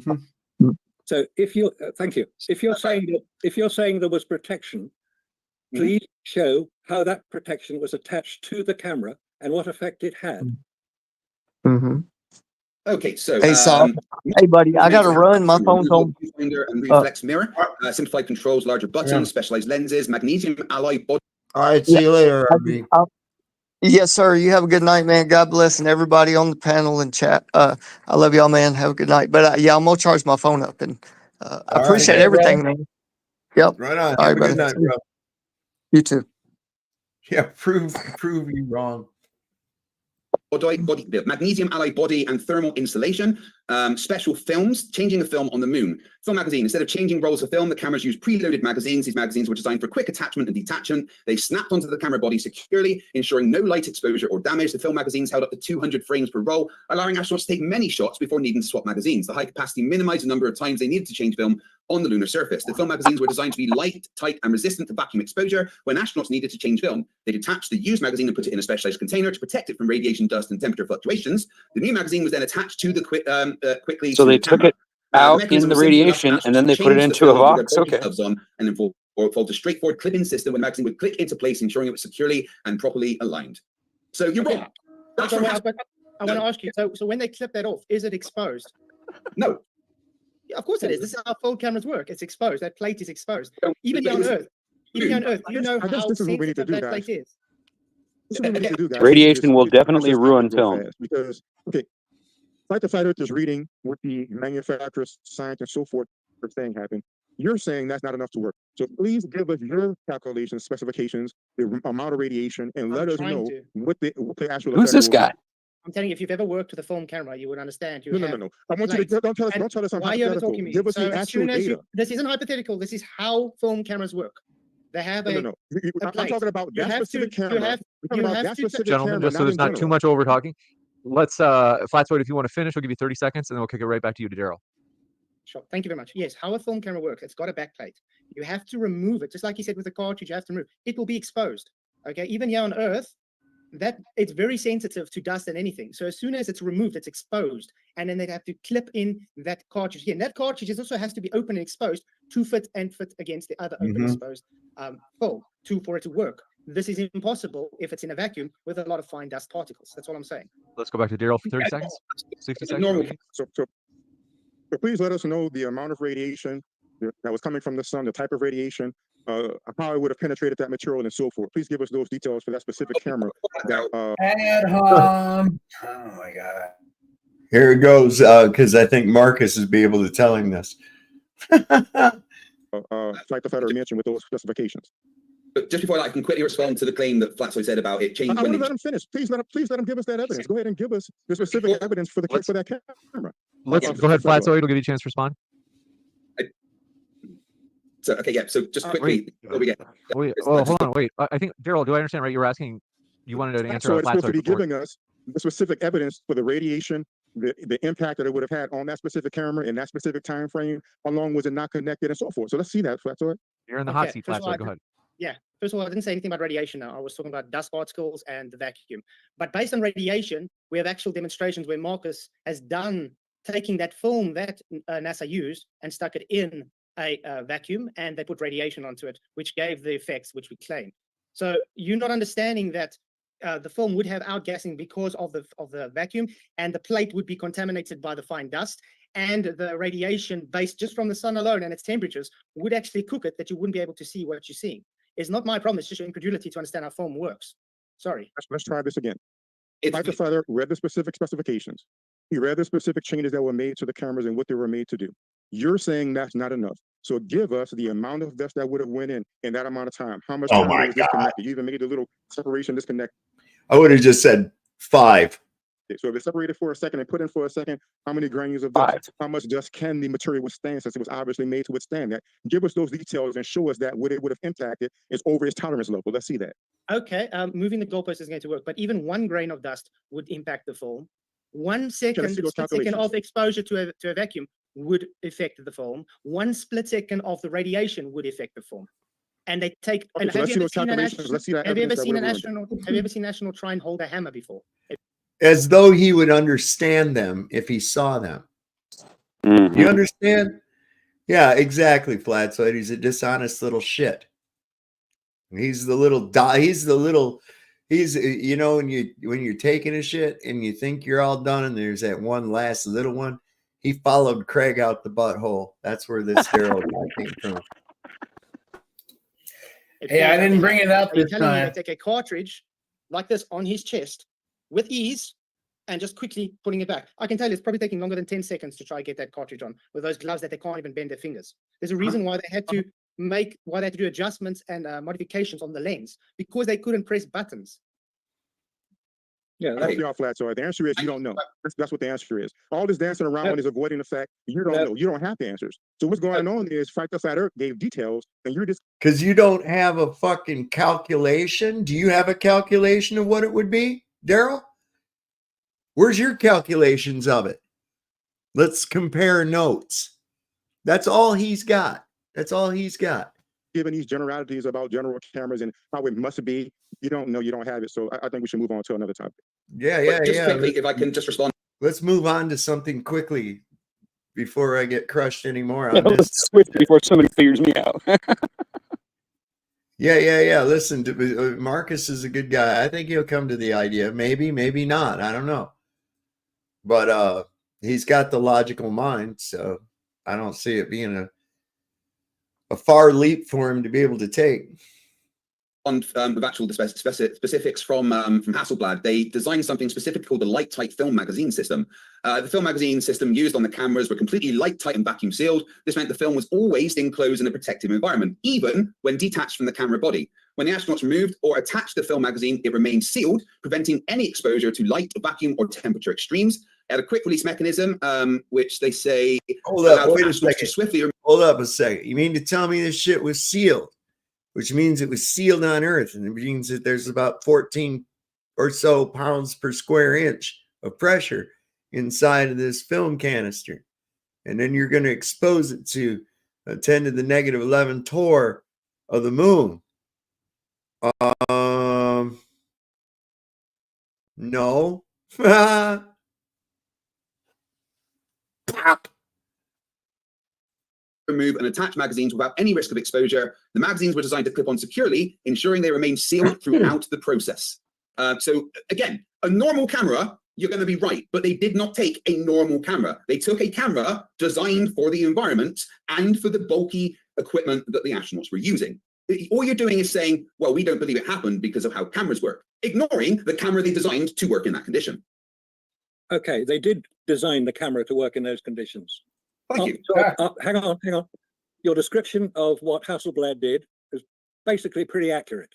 They took away the viewfinder, note that, so they couldn't use a viewfinder. They took away the mirror, so they didn't use that. Yep, They did replace the shutter button the aperture ring and the focus ring with little levers so that somebody in a spacesuit with big gloves, very inflexible gloves. Now think about that. That's exactly right, Flatzoid. Sealed up, then how does the film ever get exposed to the fucking... What the fuck? Craig, you just make up shit, bro. Wow. Wow. Could just push them. Yeah, they did all that. But the point that was being made, I think, was to do with how do you change a film on the moon? And it was explained. I know you did, and I explained it as well. I used a Hasselblad camera. I know what they can and cannot do. You put a little dark slide in, which prevents the film inside the magazine from being exposed. You then push a little lever. The magazine is taken off, and you can put it away, and you put another one on. Same process in reverse. The point, I think, has been overlooked, and I know that Darryl has mentioned it, to do with a vacuum on the moon. Now, what is the vacuum on the moon? Is it a hard vacuum? Can we recreate it here on Earth? Is it similar to the International Space Station? Is the vacuum on the moon many thousands of times greater or harder, I think is the correct expression, than at the International Space Station, and certainly harder than at the Kármán line, which is named after Theodore von Kármán, who worked at NASA and wanted to identify where space began. The Kármán line is only 60 miles above the Earth's surface, not very far away. The International Space Station, the vacuum level is harder. There's less pressure. On the moon, there's even less pressure because there's nothing to press with. There's no atmosphere, as we've discovered, we discussed. Okay, so pressure is at the Kármán line is 10 to the -3 torr. Okay, which is about 0.00002 psi. And it's considered a low vacuum. Okay, where you're at in torr measurement, 14.7 psi is 760 torr. Okay, so you're talking about going 10 to the our range is supposed to be from 760 torr to 10 to the -3 torr. So if that gives you any idea, and the Kármán line is supposed to be at 62 miles, and that's what they consider to be the boundary with space. But they've recently been changing that, so we'll see.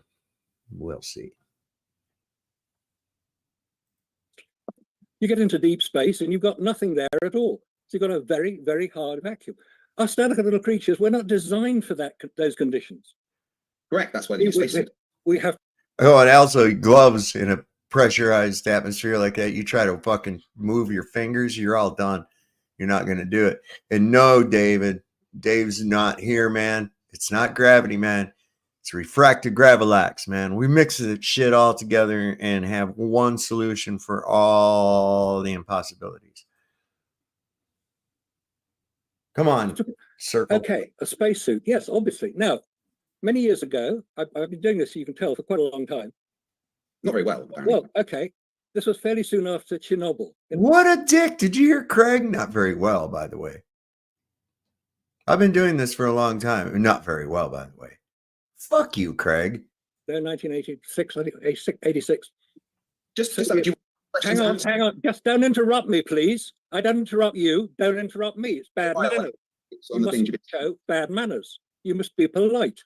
You're doing it again. Stop it. Let's hear from Marcus Allen. Thank you. Chernobyl. Major nuclear power station meltdown.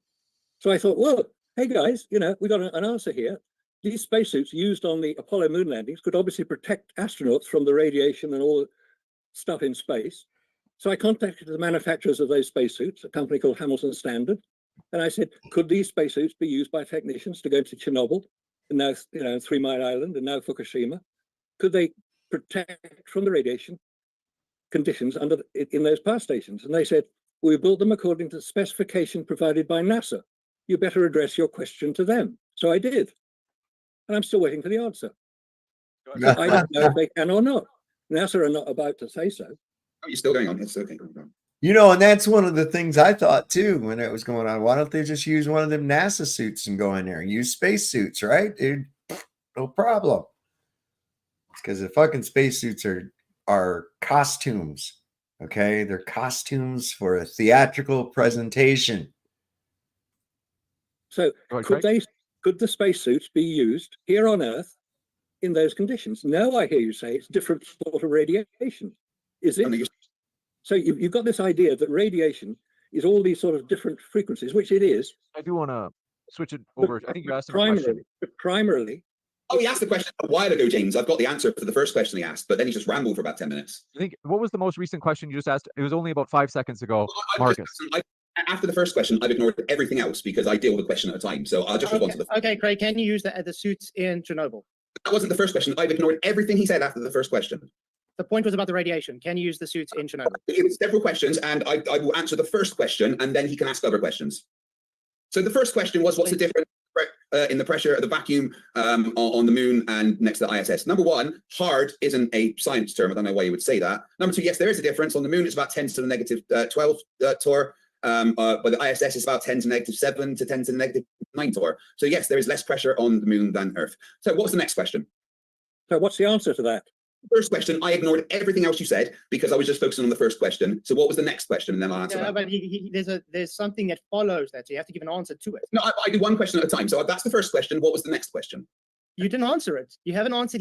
You're just giving numbers. It is. Wait, you're saying it is less pressure on the moon, but he had a specific question to why. What happens?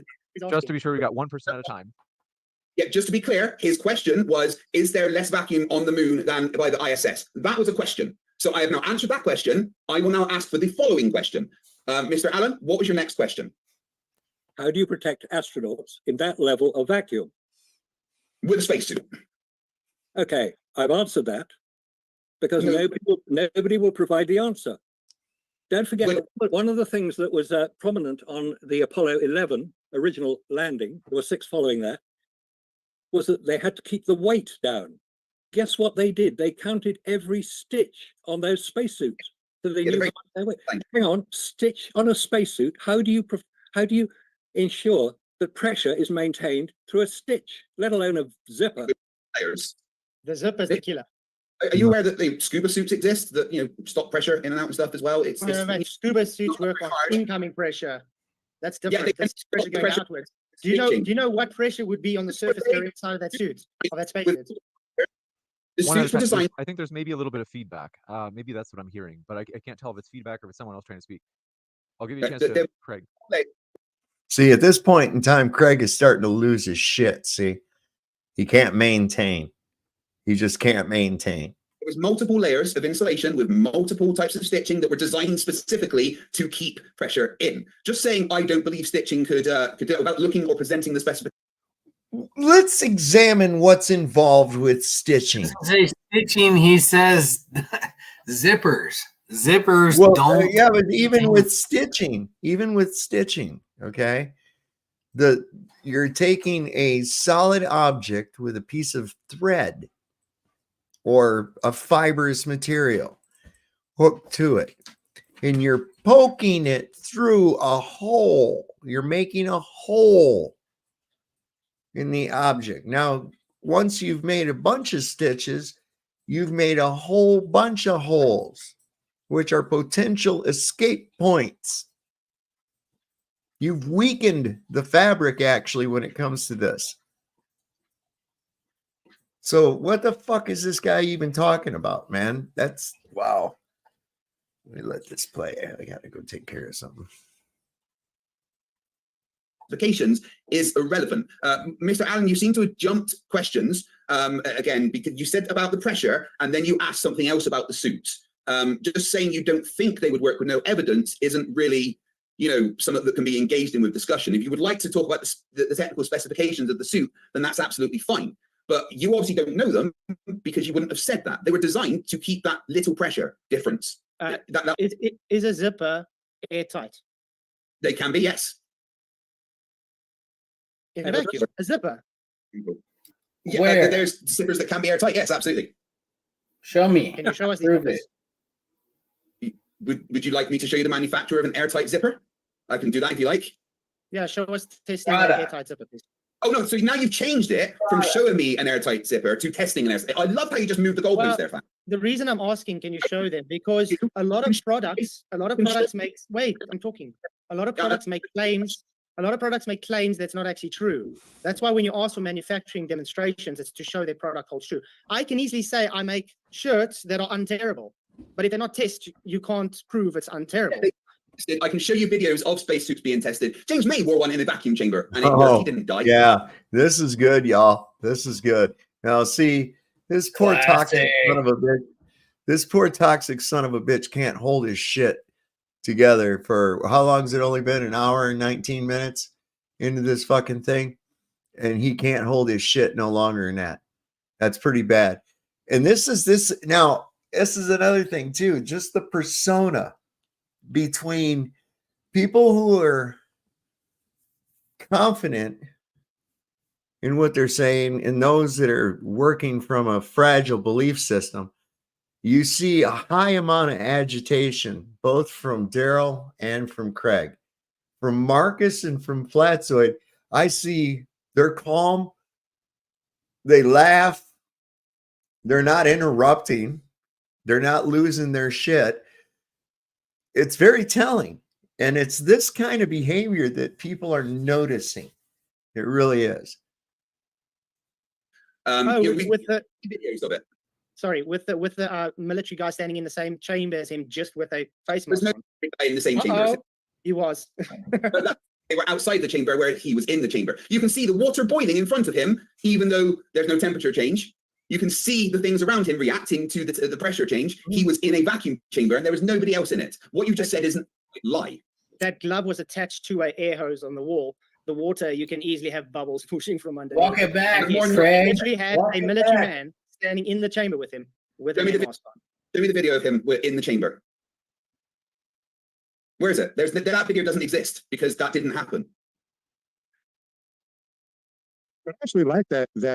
Are y'all still? He's about to pull up a video right now. Yeah. Darryl, please. Video, Flatzoid? Okay. No. Let's let him finish. Yeah.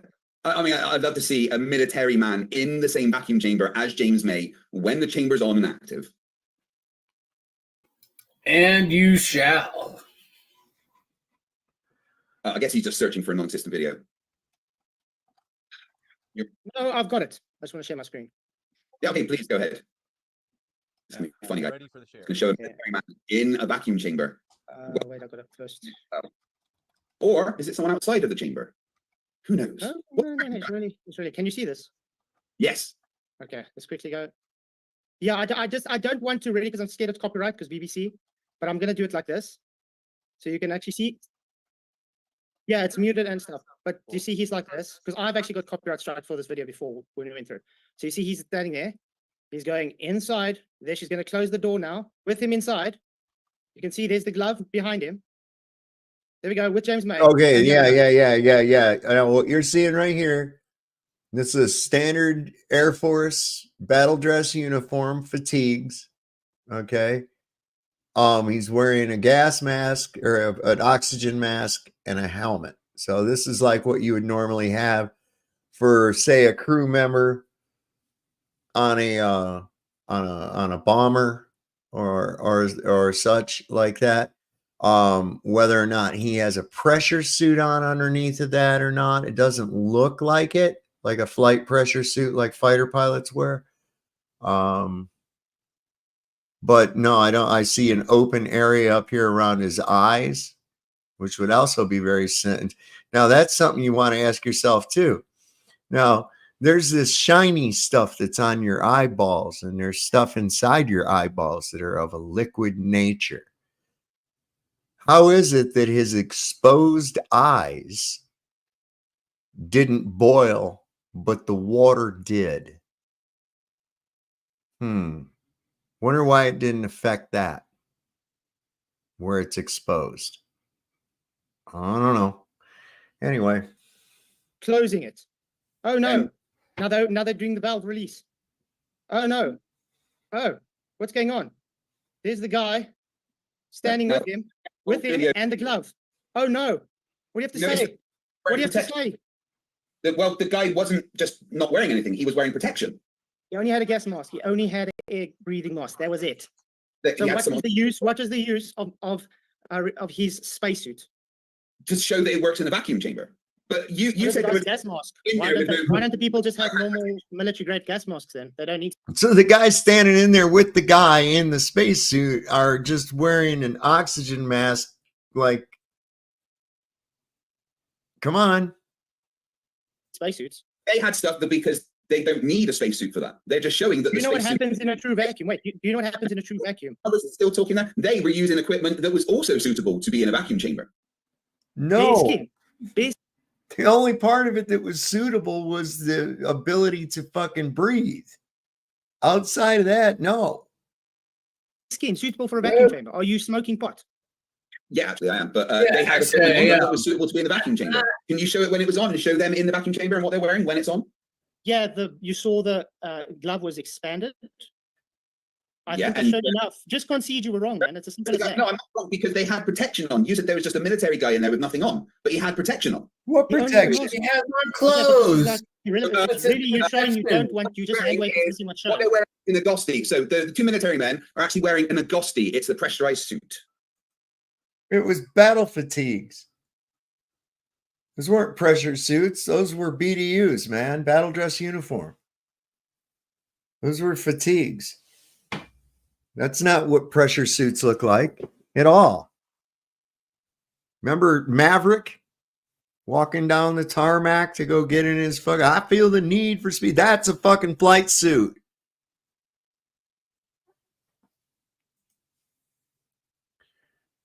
They got military attire on with a flight They're wearing- helmet. The air Yeah, they're wearing a pressurized suit called an Agosti. You can look it up. pressurized. There wasn't a pressurized suit. That was normal military attire. A pressurized Their suit. face called- was open. Their face was open. Must I bring it up again? You can see when they are active in the chamber. They are wearing a pressurized suit. called an Agosti. Pressurized suit with your hands exposed.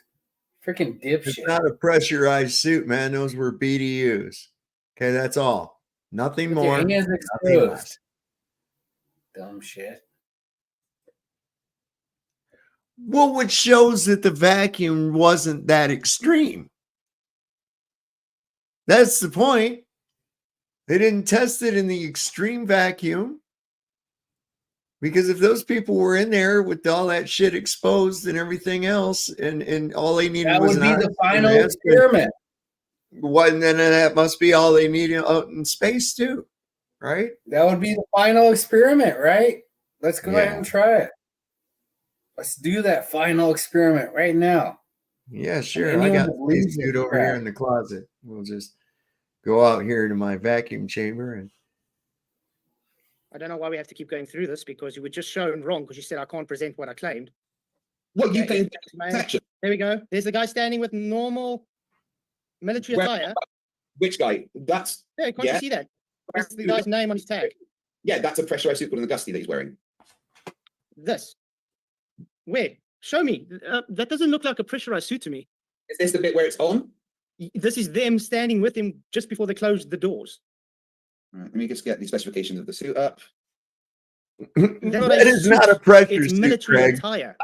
Isn't okay? So when it's on, he's wearing the Agosti pressurized suit, which I can find. Yeah, I Wait, can- hey, there is inside there. Still just military attire. His face is open. You know, there's an open collar right here. It's his t-shirt underneath. Craig is full of shit. Is a Christmas goose, man. yeah, but is it on at this point or is this before it's on? James May is wearing the Gusty pressurized suit, man. Not the guys that we're talking about. Space suit. You see what James May is wearing? You Space see suit. that yellow suit? That's the Gusty suit. That is what Yeah, people the use. suits Wait. You know, Frames, okay. three frames. They They're use called the suit, Forrest they use the Gump suit for high simulators. altitude. For high altitude flights, usually on the Blackbirds. Go back three Stupid frames. is You really don't know what's going on, do you? Gary. Go back 3 frames. Yeah, the Blackbird flew at 80,000 feet. Yeah. That's 16 miles up. They had to have Yeah. pressure suits. But there's Sorry, no just- atmosphere. When they turn it on, he's in a suit. No, he's turned it on. You saw his hand, unprotected, by the way. His hand, as he turned the knob. That was outside. They were doing that. That wasn't inside the knob being turned. Why are they wearing these gas mask if there's air inside there. That's really odd. Look, Look, his hands are unprotected. His hands are unprotected. It's open. His face is unprotected. It's open. That's not gloves. Oh, it's not actually even on there because This the is water's desperation. Yeah, not on yet. boiling there. Now they're going to close them in there. What suits are they wearing?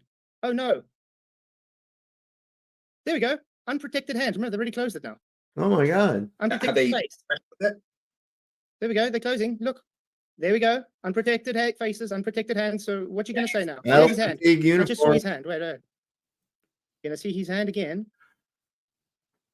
There we go. There's a guy's hand. Yep, battle dress uniform. Yeah, it's not on there. Got it. So look at him. He grasping like a motherfucker, isn't he? He just grasping at shit.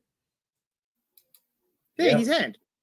Daryl's got nothing, does he? Guy's face. Are we going to moan about something that's showing on? See, and that's why I won't fucking give that dishonest piece of shit a minute of my time. That's why I won't give that dishonest piece of shit tunes the same way. Yep. The same way. I won't give those pieces of shit a minute of my fucking time. You know? Yep. And I understand why Keith did this. Yeah, I know. He says he didn't show, and it's like, yeah, you did. Here you go. We'll show it again. I get that same fucking shit from people. And it's, you know what? All right, you've lost, bro. That's it. You fucking lost. And you know, that's plain to see that this guy is nothing but gaslighting and bullshit. He's intellectually dishonest. He makes shit up, tries to sound like he's some kind of factual know-it-all, and all he does is use fucking filler words. That's all he does. A bunch of rehearsed, regurgitated fucking nonsense with filler words. On screen and you're denying it, or are we going to get to the actual topic at hand?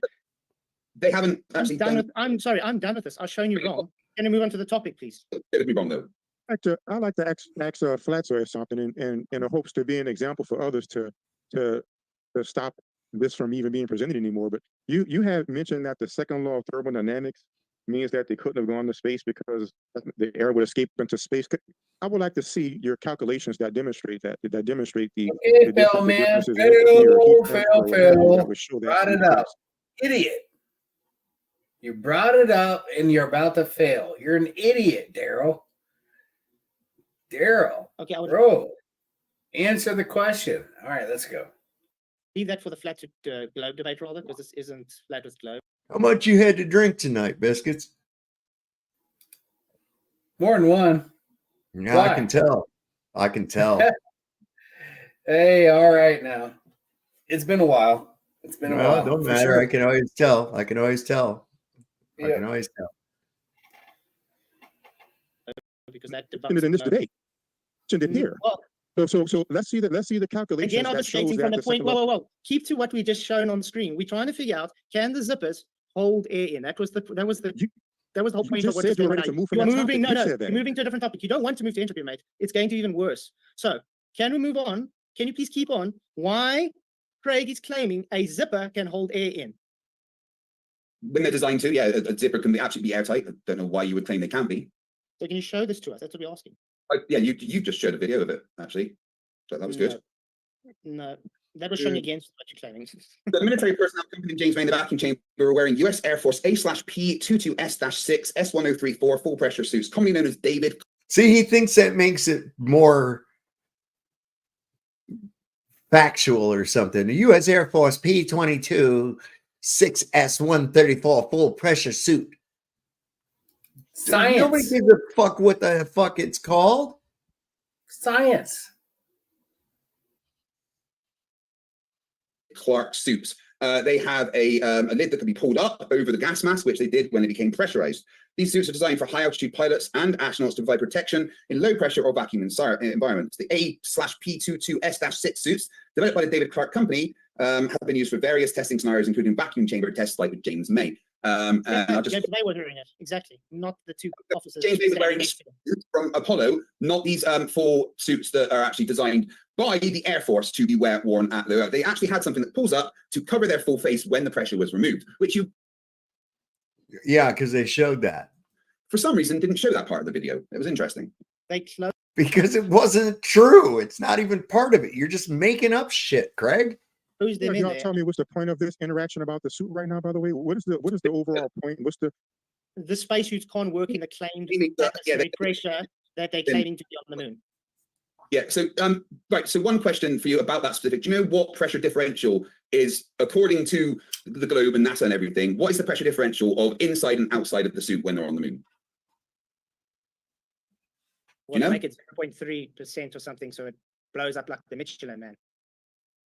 So they have one atmospheric inside. Isn't that what they say? The internal pressure of the suit, the alleged Apollo spacesuits, was about 4.8 pounds per square inch, which is about 3.6. Yeah, which is way less than 1 atmosphere. So there's not even that much pressure being held in by multiple layers of specifically designed airtight suits. Specifically designed airtight suits. Well, wouldn't, if something with any purpose be specific, you fucktard? Jesus. 4.8 pounds per square inch may not sound very much, but it is. But you have to base on surface area, remember? Yeah, 69 pounds per square foot. Yeah, and the specifically designed suits to specifically be in that environment did that specific job. I mean, you're not presenting any specifics about the suit. You're not going over the what they actually had in them. You're not giving me any diagrams. You're just saying I don't think zippers can work. They're not just normal zippers like you have on a hoodie that you put on. They are zippers designed to be airtight as part of a multi-layered system to keep the pressure in. Okay, can you prove with evidence that the zippers were airtight? Can you prove they weren't? No. Answer my first question. There you go. Always with the reversal. That's all they ever have. Yes, they went to the moon with them. Yes, they went to the moon with them. Right. That's the whole begging the question. Right back to that. No wonder Bruce has such a time with this guy. No wonder fucking Mindshock has such a time with this guy. What a moron, bro. I'm for real. Allegedly. No, they did. So allegedly they worked. I showed proof that. It's very easy to say, you're doing what you're accusing both of us of doing. No, I'm not. I showed proof. I've shown my proof that they went to the moon. But you went, nah. You didn't show any proof they went to the moon. You showed a graph analyzing a fucking dune buggy rooster tail. And that was it. Yeah. Jesus, criminally, bro. It could have been a remote control. That is just circular reasoning and constant denialism. You didn't engage with the evidence of the fact that it reacts to an environment with no atmosphere and an environment with lower gravity. You ignored that completely and just started conspiracy nonsense about, did you see a person get into it? Was it a remote control car? Did their arms move as you would expect? Well, yes, they moved exactly as you would expect on the moon with that buggy. And it was an environment with low gravity and literally no resistance to the particles coming out the back. Those rooster tails cannot happen on Earth. He's really hooked on his fucking rooster tail graphs, and motherfucker. He can't even, this guy, he probably watched Land of the Lost and is wondering whatever happened to that dinosaur that was friends with that little girl. Wonder whatever happened to that dinosaur. He probably thought that shit was real. After all, he saw it on a video, right? Fucking retard. Simple as that. No, they don't. There's no evidence. Rooster tails happen all the time on Earth. Rooster tails do not happen. Anything on Earth will follow the green trajectory that I showed. It will not follow the trajectory of no resistance and lower gravity. Anything on, and you certainly don't get the perfect rooster tails because there's air resistance on Earth. It doesn't do that. Remember I asked you earlier, if you change the density, would it change the rooster tail's trajectory? Yeah, and yes. Yeah. So if you have the right density, are you able to get that effect? The answer is yes. No, not if there's an atmosphere. No.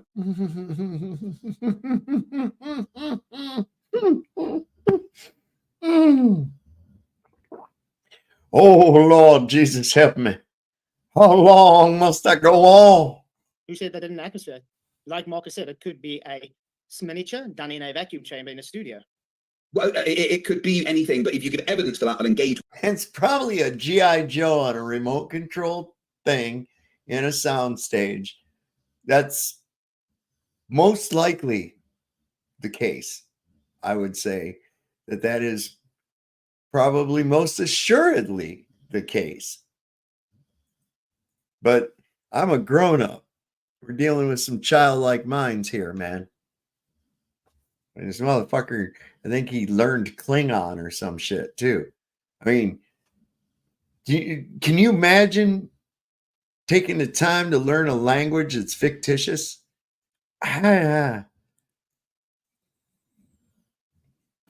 People do. They got that on Rosetta Stone. Yeah, right. What the fuck, little circle? Yeah, plenty of evidence. It's just you just saying things. I've written a book here with 246 references to all this information. It's all there. If you choose to order it from Amazon, you can do it yourself online. You can send all the references that we put into this book, which demonstrate that no human has landed on the lunar surface. Couldn't, whether it's vacuum, temperature, pressure, the ability of the rocket to actually land on the lunar surface. That's a completely different story.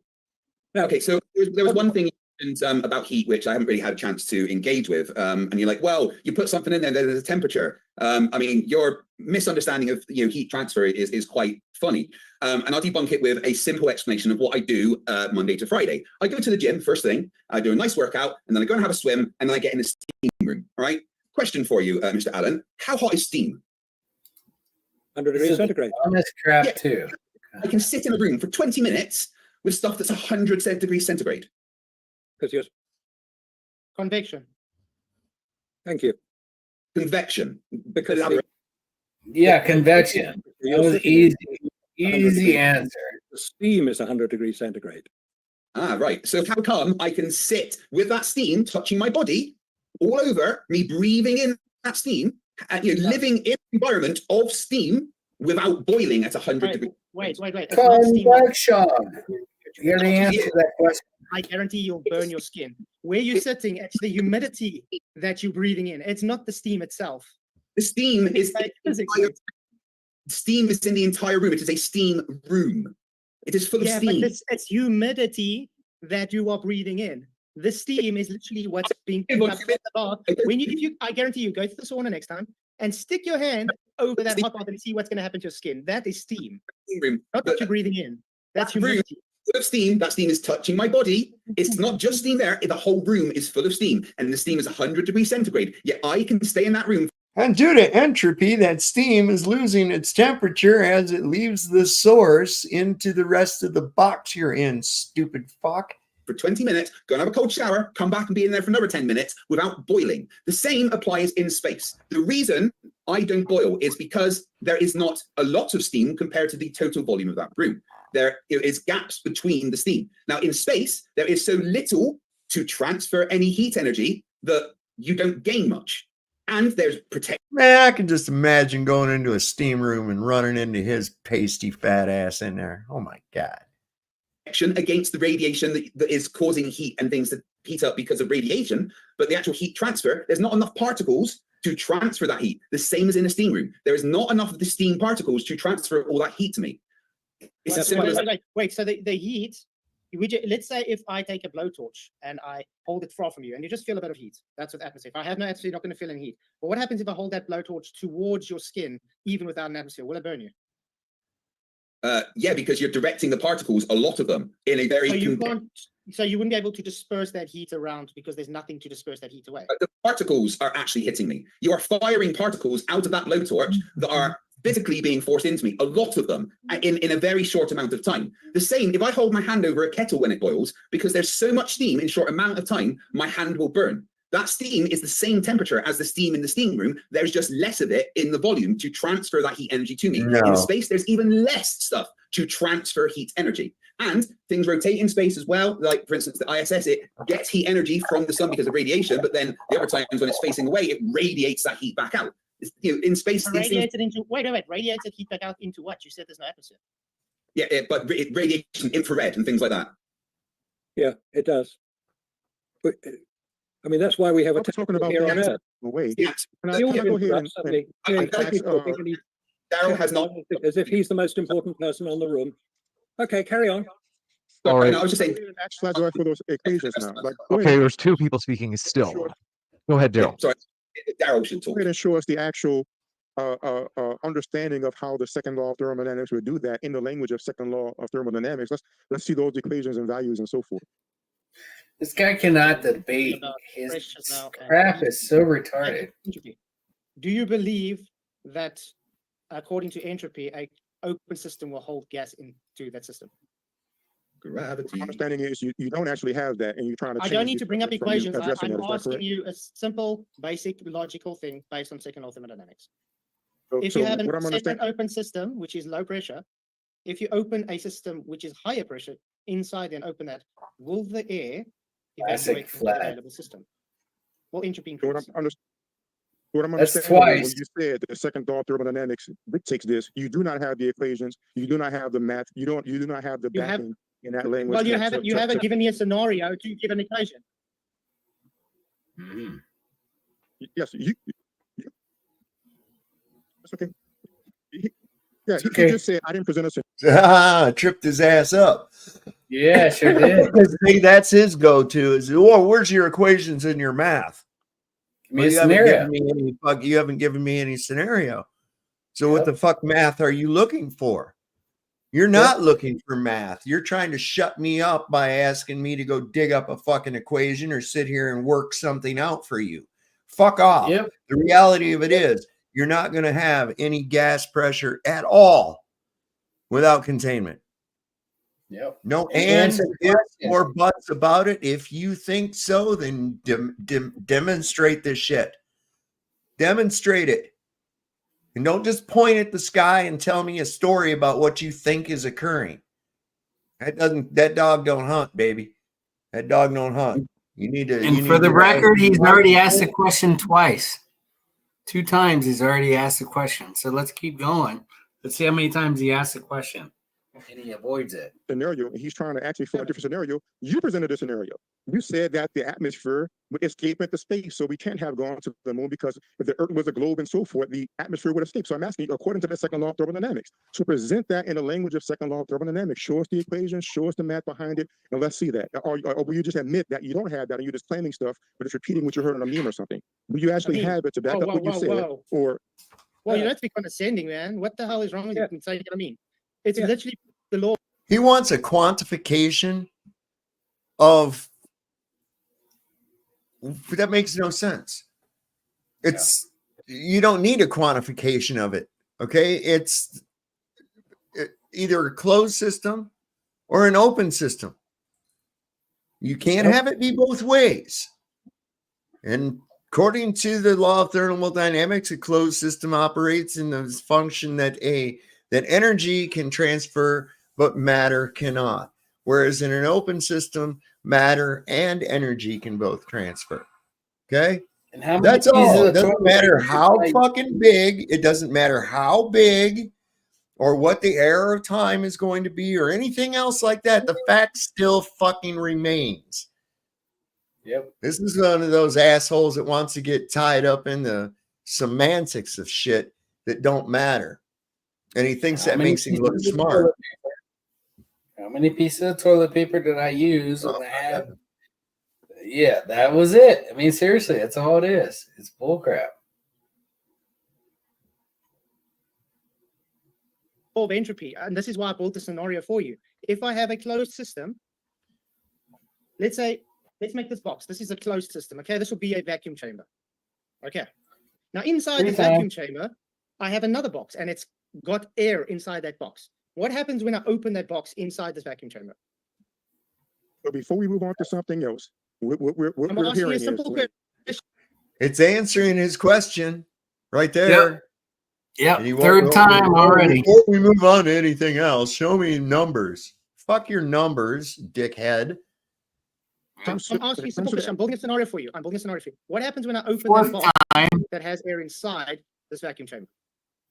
So what we're understanding is when it comes to the atmosphere, when you say the atmosphere would escape into space, you do not have the equations, you do not have the math, you do not have the second Are you going thermodynamics to answer backing to me? back that up in the language of you're not answering. This was going on. You said the second law I of didn't prepare thermodynamics. I'm math asking you for to this. present that. I didn't prepare math for this debate because it wasn't part of the presentation I was going to present.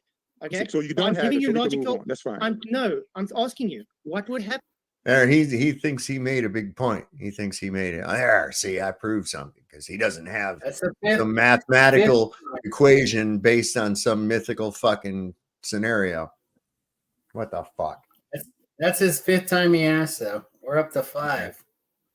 Okay, keep count. Happen if I had to open the box inside this vacuum system? It's very simple, man. If you're going to talk about the second law of thermodynamics, then I'm going to accept it in the language of the second law of thermodynamics. You're not presenting any equations, no math, no actual backing. You're just talking. Flatzoid will give you a So chance. that's nothing. That means that your Handbrake basis is missing it, nonsense. guys. You know what would happen? Well, The all right, air let's would see. What I want to do is Flatzoid will give you a chance to respond. Then we're going to jump into the Q&A, unless anybody has anything they're burning, but it'll probably come up during the Q&A anyway. So I do think we'll jump into the Q&A right after Flatzoid gets a chance to answer Darryl's question. Good. Go ahead. Sure, thank you. Okay, what he should have answered was, yeah, as soon as I open the high pressure, because entropy is always high to low, hot to cold kind of thing. So what happens if you have to open that high pressure system inside a vacuum, the gas inside the high pressure system will seek equilibrium and try to fill the available volume. This is exactly why we were talking about the spacesuits. If the spacesuit had a zipper with, it's got material, there is no actual footage of them actually testing it in the claimed environment that is claimed on the moon, because you can't even get to those pressures, not even in the Sandusky, Ohio vacuum chamber. So our claim is, show us a demonstration on their actually being able to do this, because that would be violating the law of entropy. This is a great opportunity. We'll jump into the Q&A. I want to say, folks, do appreciate all of your questions. We're going to try to move fast. So if you guys have rebuttals, namely if you speakers have rebuttals, you can do that. Although if you can keep them pithy and also rare, then we'll get through as many questions as we possibly can. Folks, thanks so much. Don't forget to hit that subscribe button, as we have many more debates coming up. LJ says, how can Earth be a ball when it is measured flat? So this may have come in before we switched the topic. Today's topic, we did a quick audible at the very start. Anybody want to, I suppose, or anybody except Flatzoid? I mean, want to respond? Present the evidence that it's measured flat, and we can go from there. Wesley Grand Leonard says, Flatzoid, as a professional painter, what experience or education do you have to be considered an expert on topics such as science, space, and or physics? I was not always a spray painter, by the way. I was a graphic designer before that. I did imports and exports before that. People study various subjects and people choose to go in a certain topic. I enjoy working with my hands, and that's why I do spray painting. I do not claim to know everything about physics. Uh-oh. It's called poisoning the well anyway. It is indeed. Yeah. So anything, but I do know enough to be able to talk about the subjects I talk about. Yeah, if you don't believe me, you can go look up the law of entropy yourself, and you'll see you can never demonstrate gas pressure without containment. Stuart James says, Marcus reminds me of a dear family member. That's sweet. Charming Marcus. And LJ says, who recorded the lunar, quote, taking off of the moon? Right, he's talking about the Apollo 17 liftoff, which was controlled manually from Here's Craig ready with the excuse, because he's been in this one for a number of years. So here he goes. He's got his little programmed fucking response about a remote control, goddamn camera, and all kinds of other stupid shit. This guy, if you turn up the gain on that, you can actually see the rafters in the fucking ceiling when they pull it up. So just saying. From headquarters, they robotically controlled the camera to tilt up and follow it. It wasn't the first time they tried. They tried it on the previous two missions as well and didn't quite get it right. They practiced, and then on the third time they did. There wasn't someone there physically controlling it. It was controlled via the radio communications that they had available from the buggy. His name was Ed Fendel, and he worked at Houston. He was the guy who was operating the remote camera, we're told. You got it. So it was filmed remotely, allegedly, from the Lunar Rover, parked several hundred feet away from the Apollo 17 craft. As you say, they tried it on 15, they tried it on 16, they didn't quite get it right. By 17, they got it right, and that's what we saw. But we didn't see any rocket. Didn't see any. Never mind, that's another story. I think it would be more believable if they just said we left remote on the Earth, on the moon surface. Rockstyle, thanks for becoming a member. And their question from earlier was, why do the majority of qualified scientists on Earth from different corporations, countries, and allegiances agree that the moon landings were real? Why would everyone conspire and disagree with Flatzoid and Marcus? They say, what is there to gain for non-affiliated? All or nothing fallacy. Good point. Very good question. A lot of people believe it was for real. I was one of those people, because you can tell I'm old enough to have been around when it actually happened. Back in July 1969, July the 20th. Here, man. I stayed up till 3:30 in the morning in London watching it on my little black and white television. I was transfixed by it. It was wonderful. They'd finally got there. They'd done it. I had no reason to believe that it wasn't for real. We'd seen a lot of publicity from all the major publications in America, Life magazine, National Geographic, they were featuring the astronauts. They were world famous people. How many of the modern day astronauts can you actually name? You know, if you're interested, you probably can, but these people were on the cover of Life magazine, Look magazine, National Geographic magazine. Their family life was being dissected because people were interested in what these heroes were going to be doing.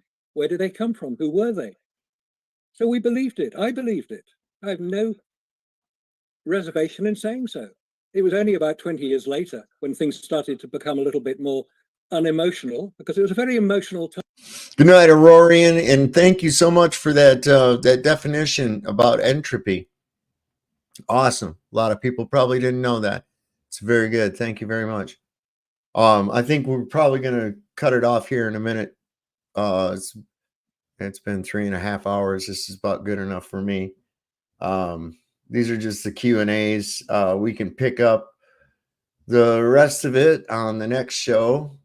We'll see. I just wanted to go ahead and, you know, I mean, this is just, it shows the dishonesty. I can't take Craig, that guy. He just is like he's like that spaz fucking nerd kid in school that you always wanted to kick his fucking teeth in. But you know how shit goes. Anyway, I wanted to show you something. This was really great. Somebody today, I saw this and I said, I got to show this on the show. This is great. So how do you go ahead and weaponize, I should say, weaponizing the fact checkers? This is fucking brilliant. Let me show you this real quick. So this guy put this post out today, and it said this.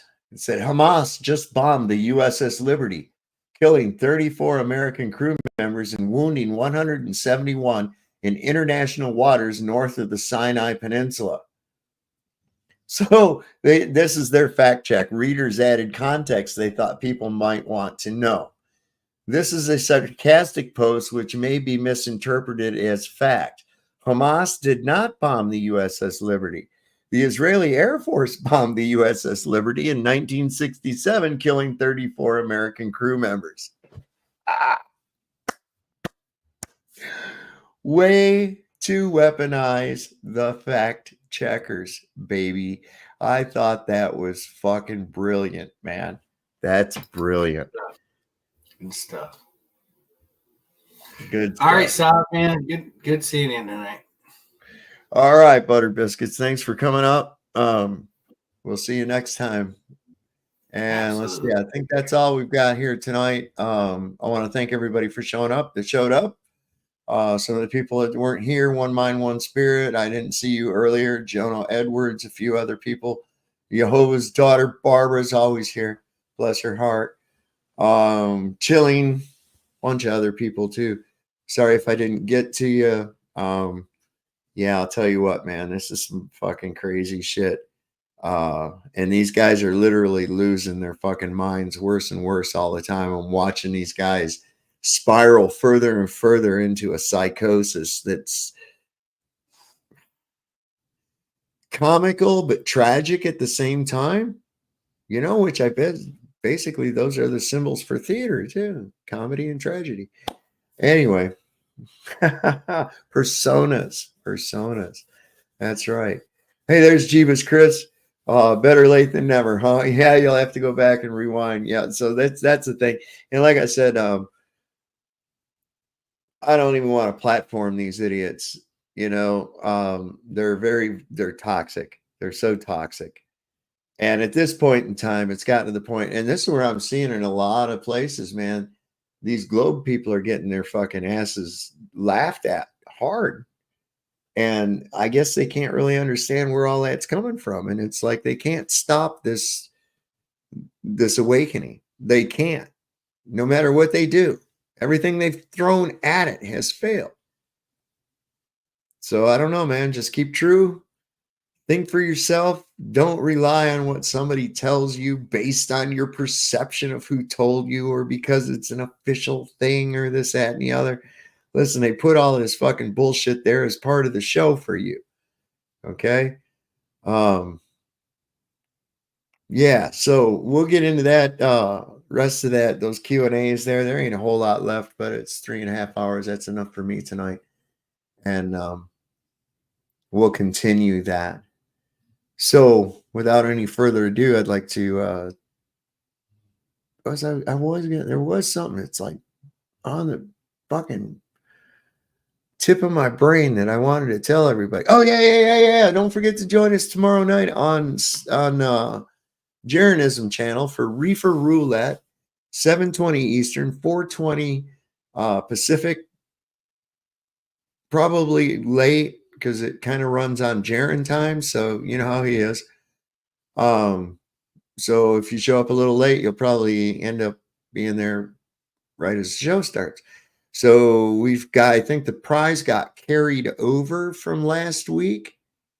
So there's a good cash pot in there, no pun intended, that somebody could possibly win. So all you can do is show up and participate. And who knows, you could walk out of there with $100 in your pocket. So all you got to do, right? We have 3 words that we put up. And when you hear one of us use one of those words, the first one to type in reefer, and the person that said it is the they get to be put on the wheel of winners. Okay, so we get 3 people that end up winning. Then they go on this wheel. And then that wheel gets spun. And whoever wins that ends up winning the money. Or it could hit the spot that says carry over to next week and the pot gets bigger. Also, if you don't like the topic, you can send in a super chat and we will change the topic to a topic of your choosing. So join us for some fun, roll yourself a fatty, and win yourself some money and have a good time. So like we always like to say on here, don't forget, Lord loves the working man. Don't trust Whitey. And just stay the fuck away from your doctor. Just don't go there. They're bad. Good night.